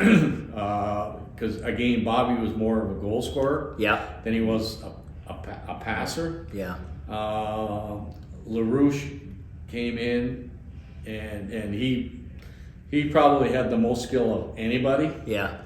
But to go and play on the number one line with Montreal, like you got to be there every night. Yeah. And it was a little difficult for him. Yeah. But he, without doubt, he was probably the most talented. Of all of us. Yeah. Hey, a hell of a season too. Yeah. I mean, he had 50 goals as well with the Habs. Yeah. So I mean, it's just you guys had such an abundance of riches. I mean, every time you turned around, Yeah, but we pushed each other. Yeah. In practices. Yeah. As well, and we didn't. And the one thing that Scotty made sure, Scotty knew that there was one team that could beat us, and that was ourselves. Yourselves, yeah. And he made sure every single day that we didn't get too high on our own laurels. Can you believe you went through a season with only 8 losses? Like when you look back now, I mean, I don't want to get lost in the numbers. Well, Steve, and the 8 times we lost, the city went mourning. We were, there were headlines. Well, what's wrong with the Canadiens, Habs? what's wrong with the Habs? They only won by 2 goals. The last game. They didn't play very well, but they won. But they didn't play very well. Yeah. Yeah. So it was. But Scotty made sure that we didn't get too full of ourselves. Yeah. And that would have been the hardest. And that happens to a lot of teams. Yeah. And this is where he was really, really good. And he'd call guys on, and he made everybody just a little bit uncomfortable. Yeah, that's what I've heard. Yeah. One more from me, and then I'm going to turn it over to Chris. Okay. I got to get a thought from you, Steve, about the Stanley Cups. I know you got your name on 73. You're really impactful, obviously, on the next 4 as well. And is there one that stands out? So many say the Flyers in 76. You beat the Bruins in 77, 78, and, of course, the Rangers in 79. But can you speak about the Each one playoffs? was different, and they really were totally different. Like the one with Philly. If if we didn't win that, and if the Flyers won again, then it would have literally, the NHL would have gone back to like a slap shot type of 100%. Yeah. you know. Yeah. So we were kind of proud about that, and you know, then you know you had the series against the Bruins, Yeah. and you know we really respected the Bruins. I mean, they were tough. I mean, they were tough as nails, but they weren't dirty. Yeah. But again, you couldn't rely on your tough guys to protect you because they were too busy protecting themselves. Yeah. But again, there was very little high sticking or cheap shots. Yeah. Yeah. It was, you know, I'll tell you a really good story. Yeah. Is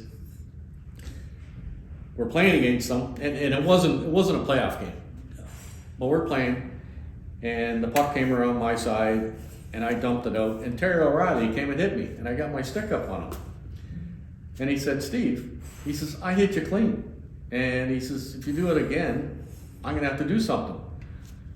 So I'm skating up and down the ice, and I'm thinking, he's right. You know, like he hit me clean. Yeah. So the whistle went. I went over to Terry and I said, Terry, you're right. I'm sorry. You know, Awesome. and Yeah. that's the respect that we had for each other. Yeah. You know, like they, man, Because he they were wasn't hard. a dirty He player. was not a dirty player, and No. not very few of the Bruins were dirty players. Yeah. I mean, were they tough? Yeah. Man, they were Well, tough. they as had nails. a tough friggin' They team. were tough Absolutely. as nails, but they weren't.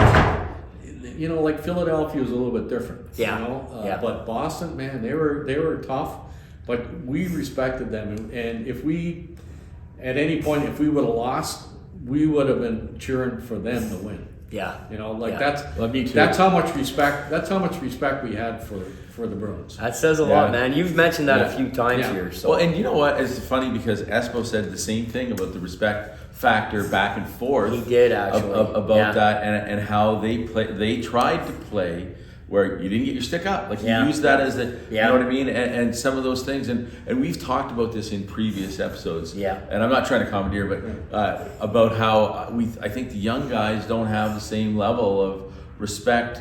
And maybe it's because they wear cages throughout their whole. Yeah. So we you know, I went through the whole era of you know, I played against the last goalie not to wear a mask, which Andy was Brown. Yeah. and automatically you keep your shot down. Yeah. And if you went into a corner with a guy that didn't have a helmet, you keep your stick down. Yeah. But now with the guys with helmets, Isn't that interesting, eh? so you bring it up, Yeah. you know. But that was just, it was a conscious thing. Yeah. You know, like now everybody's got everything. Yeah. You know, Yeah. it doesn't matter. Yeah. Yeah. So we're gonna, kind of wrap this up, but I have a couple of questions that I'm interested in. One, you leave Montreal, you go to LA, and then your career, in post career. What do you miss? Not much.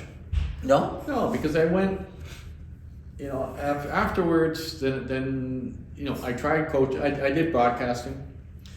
I really like radio. Really love, I was with Red Fisher. Yeah, I did that I with Dick remember. Irvin. We had a great time. Yeah. Really liked that.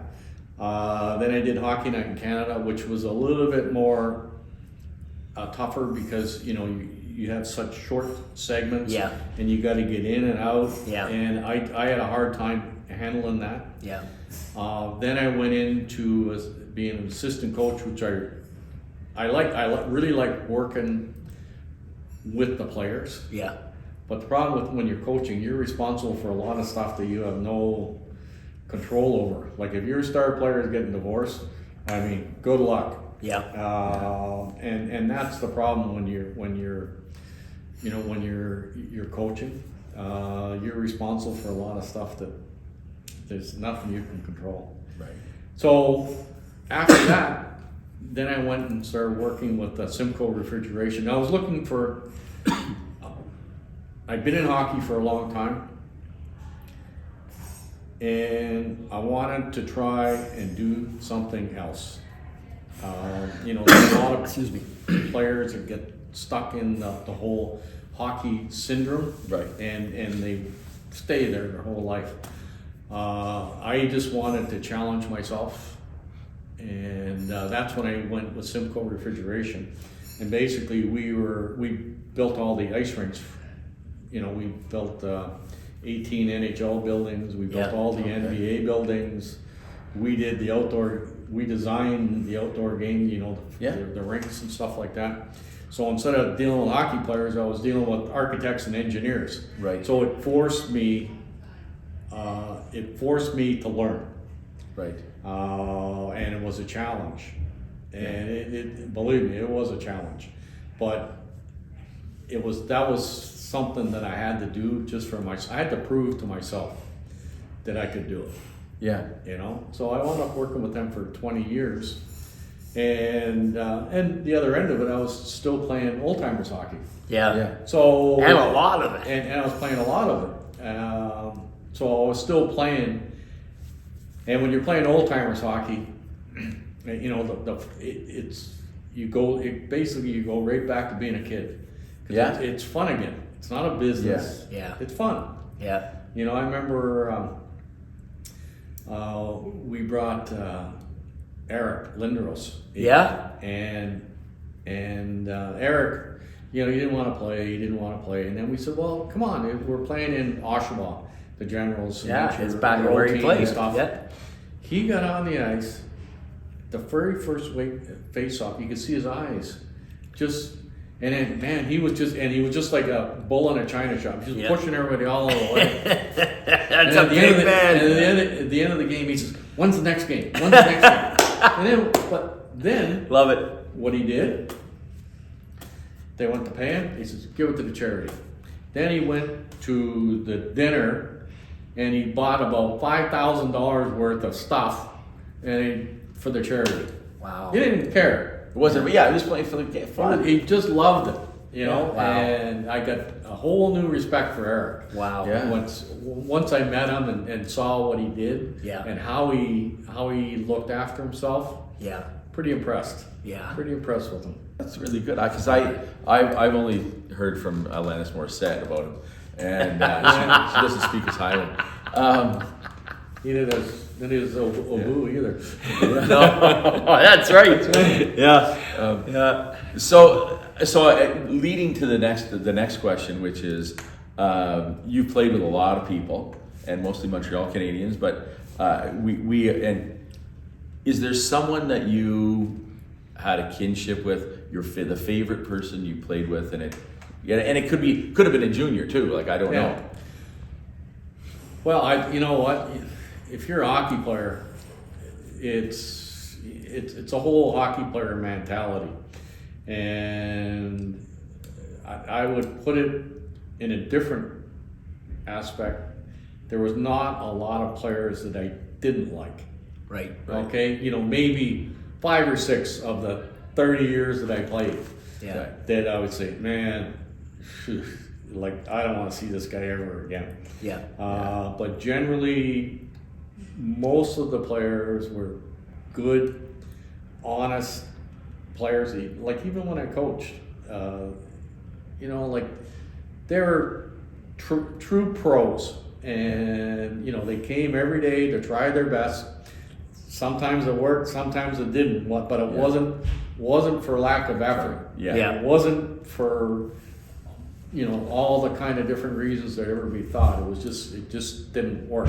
Yeah. But you know, these guys were 97% of them, 98% were good pros and good friends. Can I just throw one more name at you? Because he's such a close friend of mine. He was your captain, Yvan Cornway. Yeah.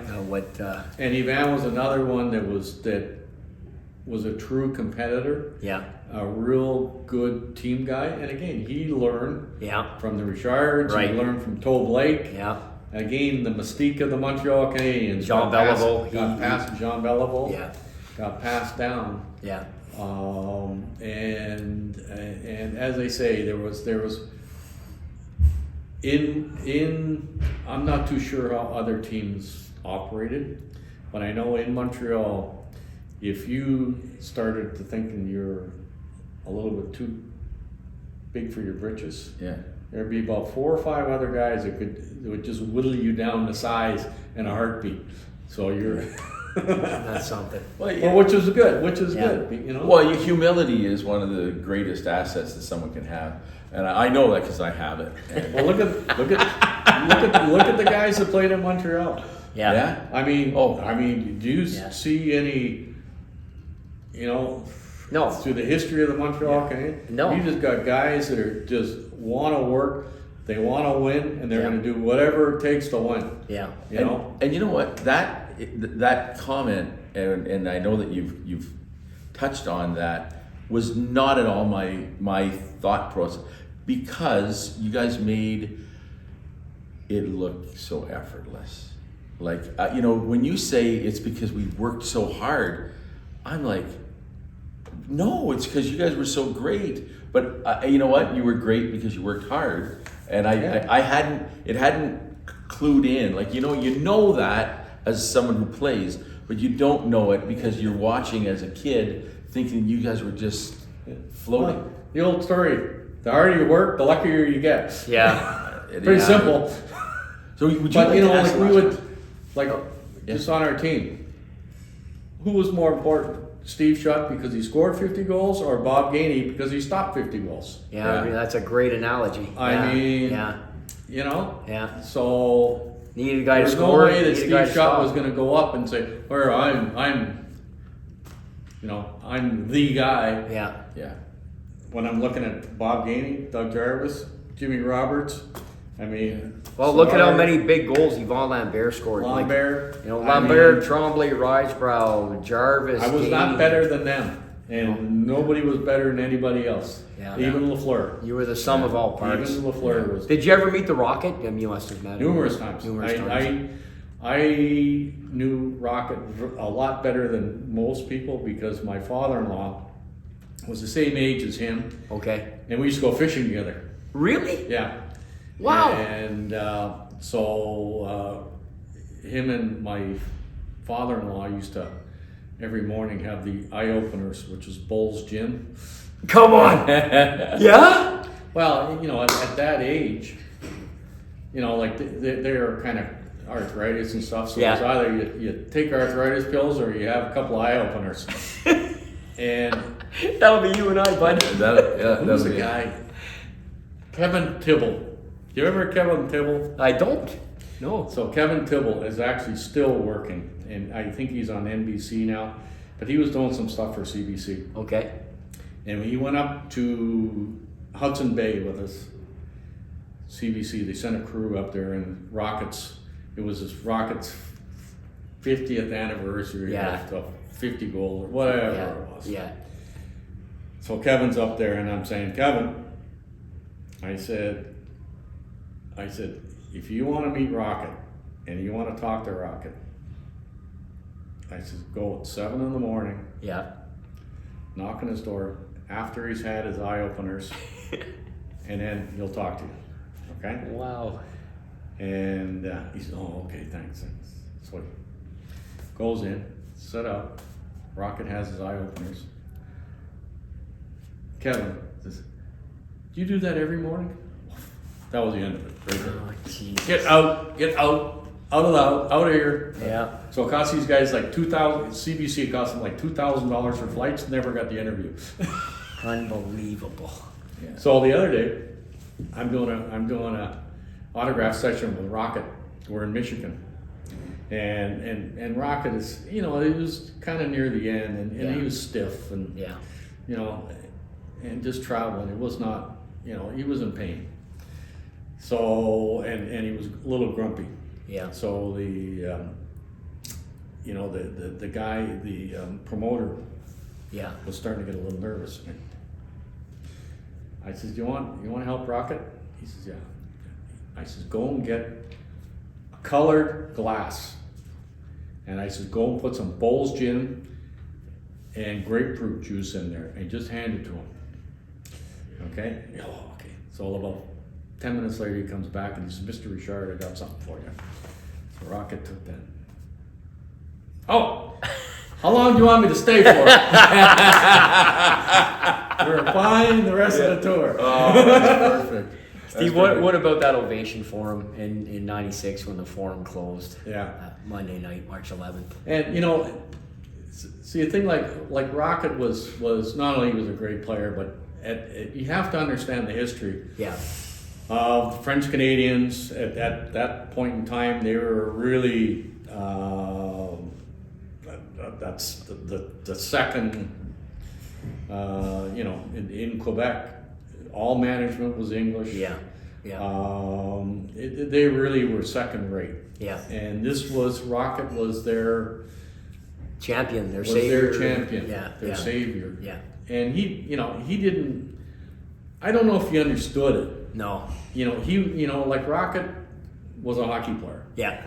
And that's all he wanted, and Henry too, it's the same. The two of them. Yeah. They just wanted to be hockey players. Yeah. They were no spokesmen. They weren't taking up anybody's causes. They were just hockey players. Yeah. They were just who they were. Yeah. And the fans took them to the next level. Yeah. Which was great to see. But it didn't have anything to do with Rocket or Henri. They didn't want it, but they did it. And I don't think they realized how important they were Yeah. to the French population in that era. Is the Forum still a special spot for you, like from a memory point of view? I mean, Sure. It's if you listen to anybody, even plays today, where do people want to play? They want to play in Saturday night, Hockey Night in Canada in Montreal. Yep. Okay? Yeah. Not too many of the guys want to sign there, No. which used Hopefully to that's bother me changing, to no but- end. Oh Yeah. yeah, I want to play here, I want to play. Yeah, but they won't sign. Yeah. I think now with what they're doing now, I think they're doing the right thing in the sense, okay, they're doing a complete rebuild. Yeah. They're halfway through it. Yeah. Where when I was coaching, Ronald Corey wouldn't allow it. No, he wouldn't We're allow not rebuilding. No. We cannot rebuild. No. We're kind of stuck in Yeah. the middle. Now they've rebuilt it. And the other thing they said, or they tell the players, if you don't want to play here, let us know. Yeah. We'll move you. Yeah. We just want players that want to play here. Yeah. And I've seen over the last couple of years, they're winning and they're losing, but it's not because of lack of enthusiasm. Yeah. Those guys are going out there and they're playing hard. Yeah. I give them credit to that. They will be successful in a couple of years I think so too. when the whole Yeah. team develops. Yeah. But they've got a culture in there right now Yeah. that I want to play here and I want to win here. Yeah. So it's really nice to see that psychologically they're on the right path. Yeah. So if you could say something to the Montreal Canadian fans from the 70s, but even currently, as yourself, like what would you like to say to the people of Montreal? Well, the first thing is that they now are a lot more realistic. They were used to Stanley Cup every year. Yeah. And it really hurt a lot of teams over the last 15 years. Because the pedestal was too high. Yeah. And what they've done right now, they've brought that pedestal down. They understand that today, they've got a young, developing team. They're going to win games. They're going to surprise you, but then they're going to come in and they're going to have a clunker of a game. Yeah. But that's maturity. But at least the fans now realize that just because we're the Montreal Canadiens doesn't mean we're going to win the Stanley Cup every year. It doesn't work that way anymore. Yeah. It's one of 30 teams now, and it's not just Sam Pollock was the best GM of all time. Yeah. Now you've got 30 GMs that are pretty sharp. Yep. And it's a pretty level playing field. Yeah. And when your time is there, you gotta do it. Yeah.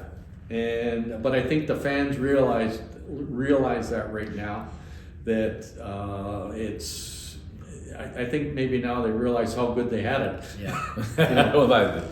Ending off, we're gonna, and I have to thank you for joining us. Yeah, it's been awesome, and Steve. and allowing us to be here. Absolutely awesome. We have this thing. We want to know that when you go out, Saturday night, you're gonna go out to a karaoke bar. Yeah. What's the go-to song for Steve Shutt? First of all, I'm not like Geddy Lee. But if you had a favorite, is it a Rush song? Geddy can actually sing better than I can. Wow. Breaking news. So what do I? What would be you know the what? tune? I'm more into smooth jazz now. Oh, there you go. So what is it? Is it a Sinatra? Is it a? Yeah, it's Steely Dan.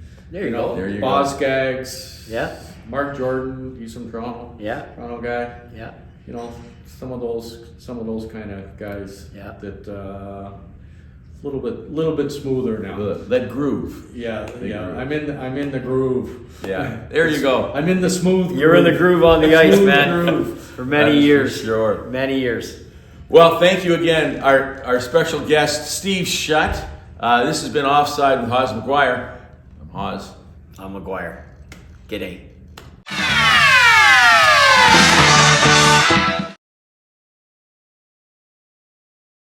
Hey, and welcome back. I hope you enjoyed the little interview we had there with Steve Shutt. It was great to do, and now we have one left, which is the Big Bird coming up next episode. The Big Bird, and to your point, and you were just teeing it up before that. We weren't sure what to do. We did it in the restaurant. We'll tee it up next week, I guess, is just to let people know that, like you were saying, maybe the sound's not the greatest. Yeah, and the video, we were really restricted with what we could do. But Yeah. You know what? You're going to get the point, and you're going to get to the point that he's a pretty down-to-earth guy. Yeah. Right? So there was no prima donna act. Yeah. I mean, Liam he was a little upset because they didn't have X. But other than that, I wasn't that upset. You know. But Shuddy was great, and Yeah. we had a pint with Steve and doing the interview, and right before, I think, and maybe during, can't remember. But he he's a Hall of Famer. yeah. Guy's a Hall of Famer. Finishing with a Hall of Famers. And you know started what? with a Hall of Famer. The interesting Phil piece Esposito. is that Steve Shutt, he was on the 74 team, right? 70, which Six. the 76 team? Team Canada. Team Canada, yeah. Greatest He was team on ever. 76 Yeah. But he, often overshadowed by a few of the guys that he played with. Well, Flower, obviously. Right? And But, any of the centers. But he was a sniper. But he scored 60 goals himself, didn't Scored he? 60. He's on that list. Yeah. He's on that list. He did it actually the year before Flower. Flower did it the year after Shuddy. So the Habs had two guys, and they did Yeah. it back-to-back years. But Steve was first. Yeah. But like I said in the interview, if you watched it, I love his goals. They go 8, 15, 30, 45, 60. Like, it's just an interesting kind of a statistical quirk. But and then down to 49 or something. So he almost had back-to-back 50s, and that was pretty damn good in those days. I mean, Yeah. you're still having very, very infancy stages of guys getting 50-goal seasons, That's right. let alone 60-goal seasons. So Leach had done it, then Shuddy, then Lafleur, of course, Espo banged out a pile. But it's good stuff, man. Yeah. I was really thrilled to be able to go down and talk to those guys. And he lives in a community in South Florida, or it's South Florida. So I don't know what you call it, on the coast there. Yeah. That a bunch of guys from Manatic Yeah. have a place there. Yeah. Yeah, it's such a small thing. It's like Unbelievable. we were there, and Liam posted something on Insta Twitter there. Yeah. And it pops up, and then I get a text from a guy going, "Where are you?" And I said, "Well, we're just in Florida." He was, "That's like I live right there." Yeah. So Was that anyway, Baresi? That was John. Yeah, John, yeah, yeah. And Jimmy Randall. Jimmy Randall. also is there. Yep. And there's a couple other guys too. And I anyway, it doesn't really matter. No, but it's cool. Who lives there? But yeah, cool. it was very cool that we were like right in the same neck of the woods as guys that we know from home. Yeah. Okay, so we're back, and we're going to do now a thing. We want to talk about like important things. Yeah. Historical hockey things. 60 goals, 50 goals, bunch of things like that. We're going to do this week in hockey history. All right. Hello, Canada. Lafleur coming out rather gingerly. Back to the front. Oh! The boxing shoots. He scores! This week in hockey history. Okay, we're back. This is This Week in Hockey History, and this is the week of, and we're starting at March 31st through to the 7th of April. Right. Yeah. Okay. There's so much. There's so much? Yeah. So give me two things. That's it. I only want two. Well, I'm gonna focus on Hal's birthday, but it's the San Jose Sharks Okay. hold the NHL record for the biggest improvement from one season to the next. And this is kind of pertinent. They also hold the record for the biggest shitting of the bed from one season to another. Which has been nonstop Right. since their run there, which culminated with one trip to the final at least, much like Ottawa got. And they're two franchises that have really mirrored each other in many aspects, where they were two teams that were in the top of the league absolutely, for a decade and change. Yeah. And they just weren't able to, unfortunately, as of yet, get over the hump. And well, you know what? I'm gonna say that people talk about the curse of the Ted Lindsay curse when he wanted to start the Players Association. Okay. And they traded him away. Yeah. Okay. And then they, that whole thing, right? Okay. You know that story, right? Well, no, I don't. You I'm not familiar with it as a curse. Ted Lindsay curse. No. Yeah. Well, because when he was traded away, they Yeah. didn't win another cup for whatever. It wasn't for like 50 years or whatever they didn't win a cup. Yeah. I don't even know what the number was, but there was talk about, and you know how they talk about the curse of the Bambino. So there's all these curses. I say it's the curse of Joe Thornton. When San Jose got rid of Joe Thornton, fucked them right up. That was it. That was their decline. They went down right from there consistently. And you know what? Well, they picked him up from Boston in 2004. That's right. And he went on to win the Art Ross that year. He's the only guy to win it, playing for two teams in the same year. It's a pretty significant statistic, really, I think. He's just a superb player for a tremendous amount of time, right through their run to the finals. Yeah. I'll never forget that, because I know how, and you talked earlier in this show about Sidney Crosby. They lost to the Penguins, I'm sure, as you remember. And man, oh man, I don't know, Joe and Sid are very good friends. Yeah, Thornton was killing him on the ice. Like, he was chopping him, running him. I'll never forget that, how violent Joe was against Crosby, trying to take him. And of course, didn't matter. Sid was rolling.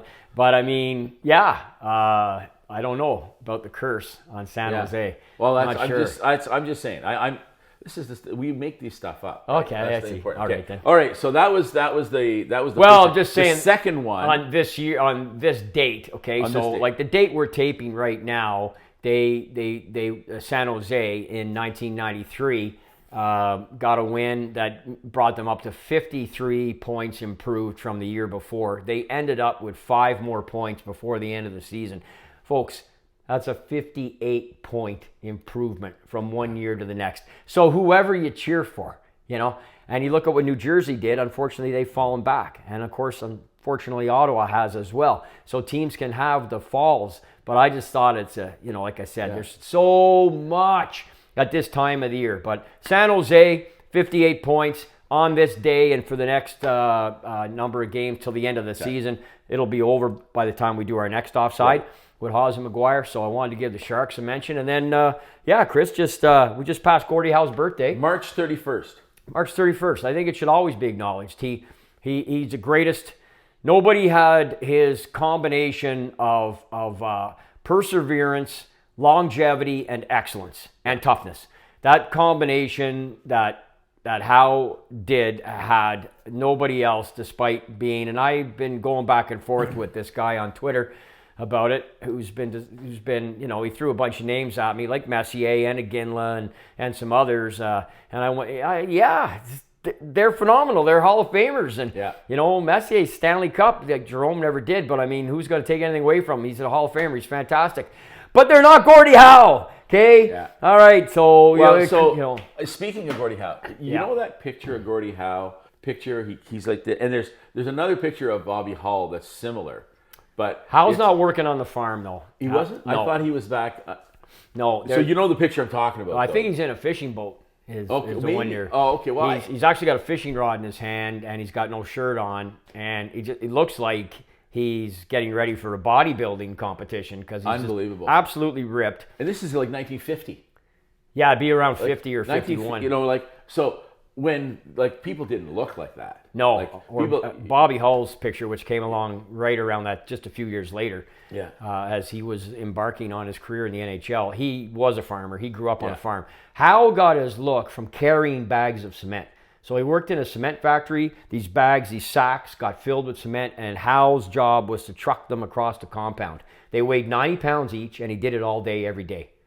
And they were 90 pounds, and that's why his shoulders are sloped like they are from carrying those bags of cement. That's hilarious. That's why his shoulders actually have a bit of a it doesn't look natural, and it's not natural because at the age of 15 and 16 and 17, he's carrying 90-pound bags of cement across his compound. So, and I think people forget the fact that these guys played in the NHL, and then they went back to their hometowns and worked. Yeah, because they didn't make enough money to, you know what I mean, to live on that. Which is, you know what, it is sad, and it's just a fact of life. But yeah, Gordie Howe. They got screwed. The owners definitely did a number on him. Gordie Howe, until Carl Brewer, they sat in the dressing room, and Brewer, nobody talked about their salaries in those days. Yeah. Nobody knew what anybody was making, and Brewer told Howe what he was making, and Brewer was making more than Gordie Howe. I mean, it was sacrilegious. It was dumbfounding for Howe to hear that news. Of course, he confronted Adams right away.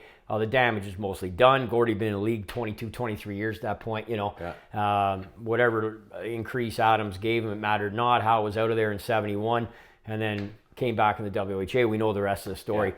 Bottom line is, though, Chris, as we just now recently in the rearview mirror celebrated what would have been his 96th birthday, he'll be dead. It'll be 8 years this June 10th. Right. And the NHL has never honored him. They said, we will do something to honor Gordie Howe. They need to rename the Hart Memorial Trophy the Gordie Howe Memorial Trophy.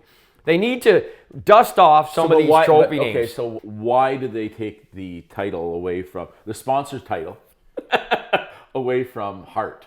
Well, what do you mean? They haven't. They it is the Hart what Trophy. I'm saying, but but well, the original Hart in their mind, okay, these are owners. Yeah. In their mind, the owners, here's the thing about the NHL, right? I mean, the owners run the NHL, but they hired a guy to run the NHL for them. They of course own the league. It's the ownership groups. Yeah. They hire Gary Bettman. He has his staff, Bill Daly and everybody else, and Gary Bettman is paid an exorbitant salary to run the NHL on behalf of the owners. So yes, the owners could band together and step up and make this change. I use the precedent of the Ted Lindsay Award. Right. Which was originally named after a Prime Minister of Canada. Like, I can't imagine something, I mean, they changed, they took the Prime Minister of Canada's name off the trophy and renamed it the Ted Lindsay Award. So in my discussions with Bill Daly, and I have had a couple with Bill Daly in the New York office over the phone, and they weren't exactly the friendliest, but we were polite to each other, I guess. But I was upset. And I'm still upset. And I'll tell you why quickly here. The Hart Trophy was originally named after a dentist, okay? The guy was a dentist. And then they took that trophy out of circulation in 1960. Nobody knows this. If you want to see Eddie Shore's or Rocket Richard's or Howie Morenz's name on the Hart Trophy, you're not going to see it on the current Hart Trophy. You have to go to the Hockey Hall of Fame, where the original Hart Trophy is located. They renamed the next one the Hart Memorial Trophy in memory of this guy's son, okay, who was a coach in the NHL, Cecil Hart. So the original one was called the Dr. David Hart Trophy. Okay. Then it became the Hart Memorial Trophy, which it's been now since 1960. Just retire it. It doesn't mean it goes away. You know what? I have to agree with you, and I think that they should do this. First of all, they should move the Hockey Hall of Fame to Montreal. Out of Toronto, okay? And I think they should take the Hart Trophy and the Art Ross Trophy and put it together as one trophy, and in Montreal it will be known as the Hart Ross Trophy. Wow. That's a long way pretty to go. quick. I'll give you. I'll give you credit for coming up with it as quick as you did. Yeah, absolutely. Well, anyways, the point is that yes, you are right. They should, but you think it should be the Hart Trophy because it's the one that is most you know, I can say eligible to be renamed. I think the Art Because Ross it's not- Trophy should be renamed the Wayne Gretzky Trophy. I think the Hart Trophy should be renamed the Gordie Howe Memorial. He won it 6 times. Gretzky won the Art Ross 10 times. You could even go so far as to come up with one for assists. You have one for goals. Why not assists? They broke up the goalie award. You know, why not break up the defenseman award? Why not have the James Norris and the Bobby Orr, right? I mean, you could have the Bobby Orr could be the pick, just like you picked the other ones as to who was the best defenseman that year, and then the James Norris goes to the defenseman with the most points. Like, there's lots of different things you could do that I think should be investigated, but minimally, when Gordie Howe dies and you make that statement public, and now it's coming on 8 years, and you haven't done a damn thing, and this is just, it's so natural. And for the people who say you can't fuck around with the tradition or anything else, I have done an investigative search on this, Chris, like you have no idea. There's not one single member of the Hart family still alive. Not one. There's nobody left. There's nobody to offend. There's nobody to. So hang on, there's not a descendant. No, not one descendant of this guy who was the coach. That's right. Cecil. No, or his dad. Or is that? Yeah. There's not a single descendant. Nobody. No daughter who married a not one. ne'er-do-well. No, not one. Drunk from There is Timmins. not one member of the Hart family still alive. So, but then that begs, do we wipe them out? for No, eternity? it goes to the. Here's the thing. Goes to the Hockey Hall of Fame. What's the biggest trophy of all? The Stanley Cup. Right. Guess what? Every 14 years, Yeah, I know they take off people's names. Rocket's name's going to be off the. it is already off. It's off. Okay, So is well, Gordie there you go. Howe's. Yeah, Gordie Howe's. You can't see Rocket. but they and have Schroeder. those rings. And that's where the there. original Hart Trophy is. Right. They put the second one there, Right. and you can see it in perpetuity.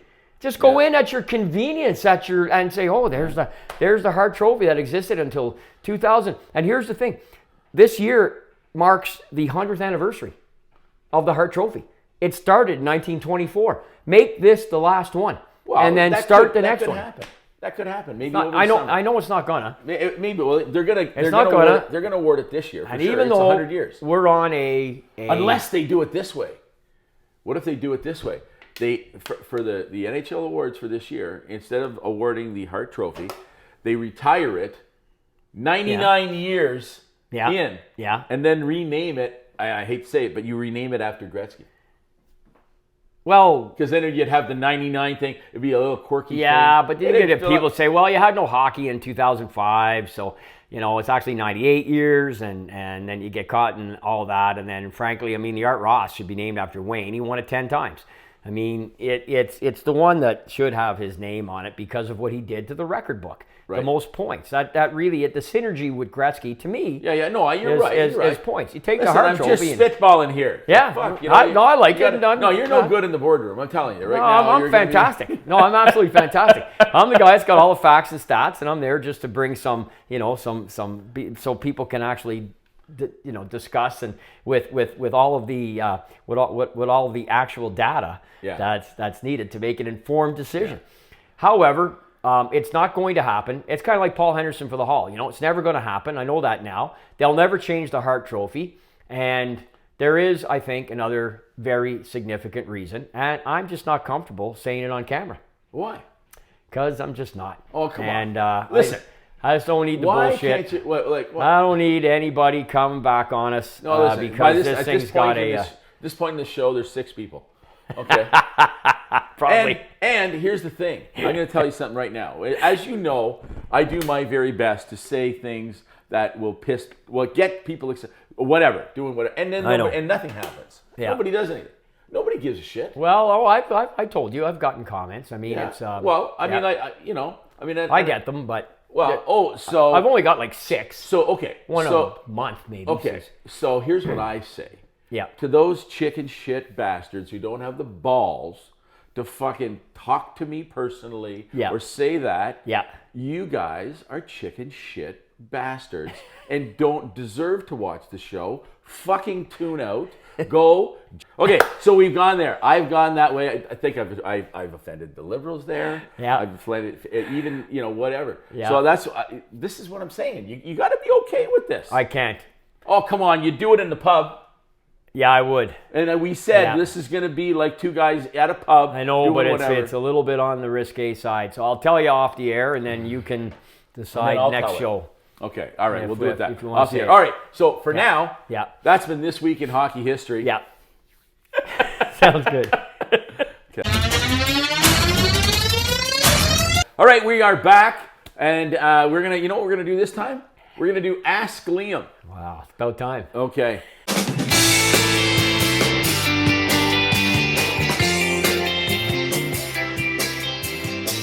And I rarely get a chance so to talk. this is the part of the show where we ask Liam a question, okay? Yeah. And then he gives us the answer, you know, and if I can stump him, that type of thing, you know, we got a pitcher of beer. But this question actually came through to Liam, so I believe that you have the.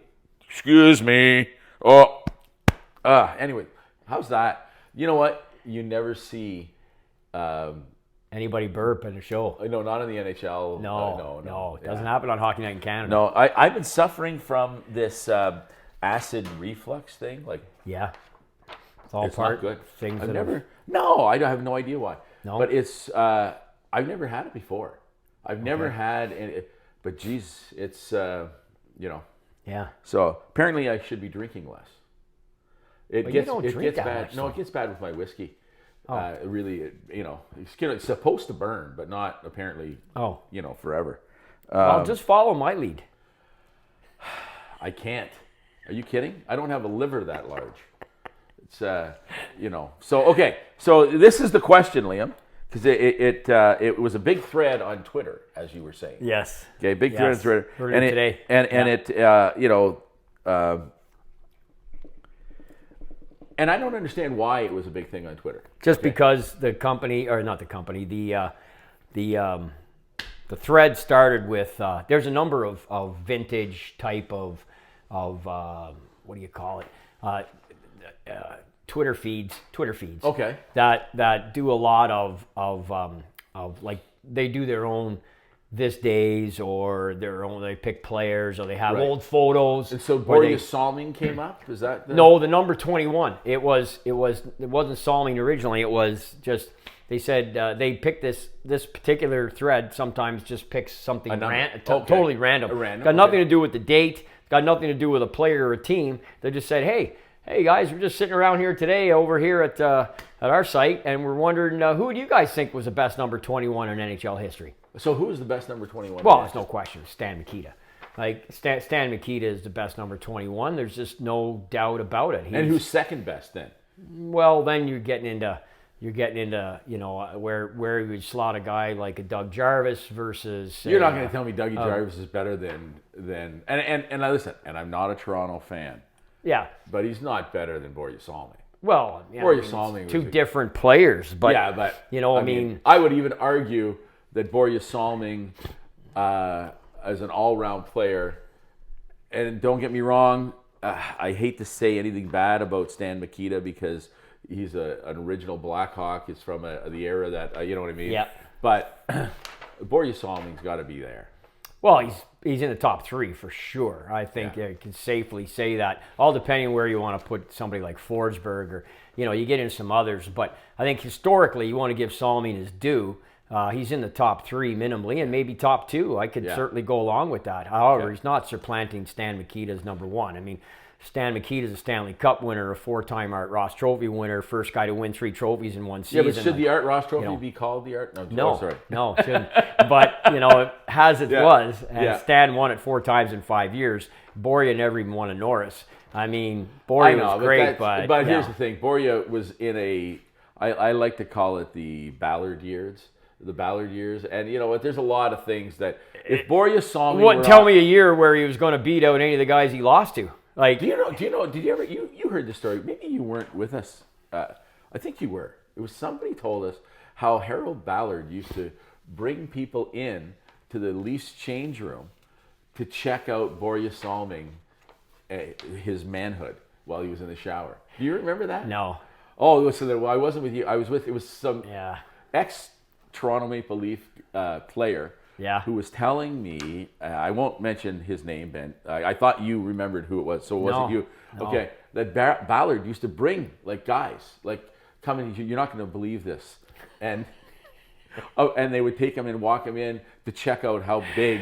Well, I got to change my vote then, apparently. Okay. I got to make him the best number 21. Well, no, but inches, I found that, but if anyways, Nikita's a better player. But I mean, Salming was phenomenal. But the thing is, at the end of the day, there's a rush sometimes to want to anoint players in certain ways that they don't deserve. They're just getting the accolades because they did have a huge impact. Right. And they were obviously extremely good and everything else. But I mean, what year should he have won the Norris Trophy? Tell me. Yeah. And there's just no way. I mean, the years Potvin won it, one of those years. Okay. Larry Robinson. Listen, I hear what you're saying. Yeah. Now that or Bobby Orr. I know. Oh no. Hey, listen. I don't disagree there. Brad Park didn't win a Norris. I know. And Brad Park still has not had his fucking number retired, which actually bothers me a lot. Okay, because. Whether you retire it as a Ranger or a Bruin, I don't care. But Brad Park is in that. In my mind, should be retired. You can't retire it as a Bruin. I mean, you could, of course, but you could. But my point is that should be Brad Park, probably one of the greatest defensemen of all time. No question. 6 runner-ups. 6 runner-ups for the Norris. So to the whole thing about Salming and number 21. Yeah. So the thread. So you were continuing. Oh yes, number 21. 21. Yeah. So it started that way, and then the thread. It just goes from there. If you guys are familiar with Twitter, I know we're supposed to call it X. It's always going to be Twitter to me. Right. I don't give a shit. And then about halfway down the thread, and I like to scroll down because even some guys, they make mistakes. They have guys who weren't number 21. I go, no, he was number 19. He got the number wrong or whatever. I just have some fun. I post it. Right. And then someone says, hey, well, who was the first ever number 21? I mean, Matt, he should be acknowledged. We started this thread on number 21s, and then, of course, that begins a sub-thread. And in that, someone said, hey, ask Leo McGuire. There you go. I just happen to know it. So the question is who was the very first number 21? Yeah. So this is not with definitive 1,000% proof. Reason being, Chris, that the documentation of the sweater numbers, right, those first 20 years in the NHL is spotty, okay, at best. Okay. So you've got, but you got to look at game sheets, scoring sheets, yeah, and see who's like, yeah, who was wearing 21. That's right. First time listed. That's right. And to my knowledge, again, not 1,000% confirmed on this, but a player by the name of Art Coulter went by the nickname Trapper, and he got traded from the Rangers from the Chicago Blackhawks to New York Rangers, 1936-37. He was wearing 17 with Chicago, and he won a Stanley Cup with the Hawks in 1934. Okay. Gets traded to the Rangers. Within a year and a half, they named him captain. Okay. And he had taken 21 in the trade. He couldn't get 17, took 21, went the next season to number 2, which is a number he would have probably ended up with had he stayed in Chicago. He eventually would have got a lower number. Right. In those days, sweater numbers, the single digits got the lower berths on the train. So that's a cool story. I love that, and that's how Gordie Howe got 9. But I mean, everybody was obviously hoping at some point they'd be up for a single digit number. Yeah. Coulter was the very next year, 37, 38. And then a couple years later, while captain of the New York Rangers, he captained them to the Stanley Cup in 1940. So he not only did he make all-star teams, he played on 2 Cup winners. One, he was captain, 2 different teams. And he got inducted to the Hockey Hall of Fame in 1975. By my research over time, I believe he's the first number 21. 1936-37. I could stand to be corrected because, like I said, it's and you're right. That's a good point. The game sheets, I believe, do have. I think they've got the sweater numbers for those games in the 1920s. Well, you know what we have to do? We have to, because I know the NHL went through. They did. They did all those. They things. did. Yeah. We've got to get access to that database. Oh no, we can. It's online. Yeah. Yeah. You can do it. I just don't know if they've got all the sweater numbers. I think how to they search do. That. Oh, you just go on NHL.com. Yeah. And you can do it for any player. You can do it however way you want. You can go by date, you can go by team, you can go by player. All the logs are there, all the games are there. And you're right.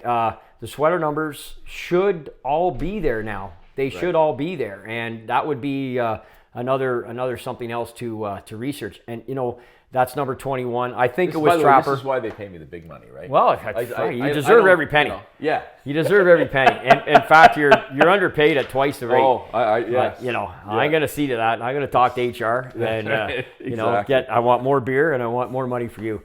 But anyway, little fun thread. I just thought it was kind of cool. I get tagged on these things, Chris, and if people whether they shoot a question through Offside with Hodges and McGuire or I field probably 20 or 30 in the average week, but it's always fun just to grab one. This had no bearing on any date or anything like that. But Trapper Coulter, the interesting thing, they say the nickname was because he was so good on defense. It was he just traps all the pucks. He was a phenomenal shot blocker. But I also heard another story that allegedly that he was nicknamed Trapper because John Coulter, the legendary frontiersman, the man who discovered the Yellowstone National Park, and then was involved in just a horrendous firefight with the Blackfeet Blackfoot Indians. Blackfoot Indians. Yeah. And I think they were just one Blackfoot. Okay. Yeah, and then if there's more of them, there's still Blackfoots.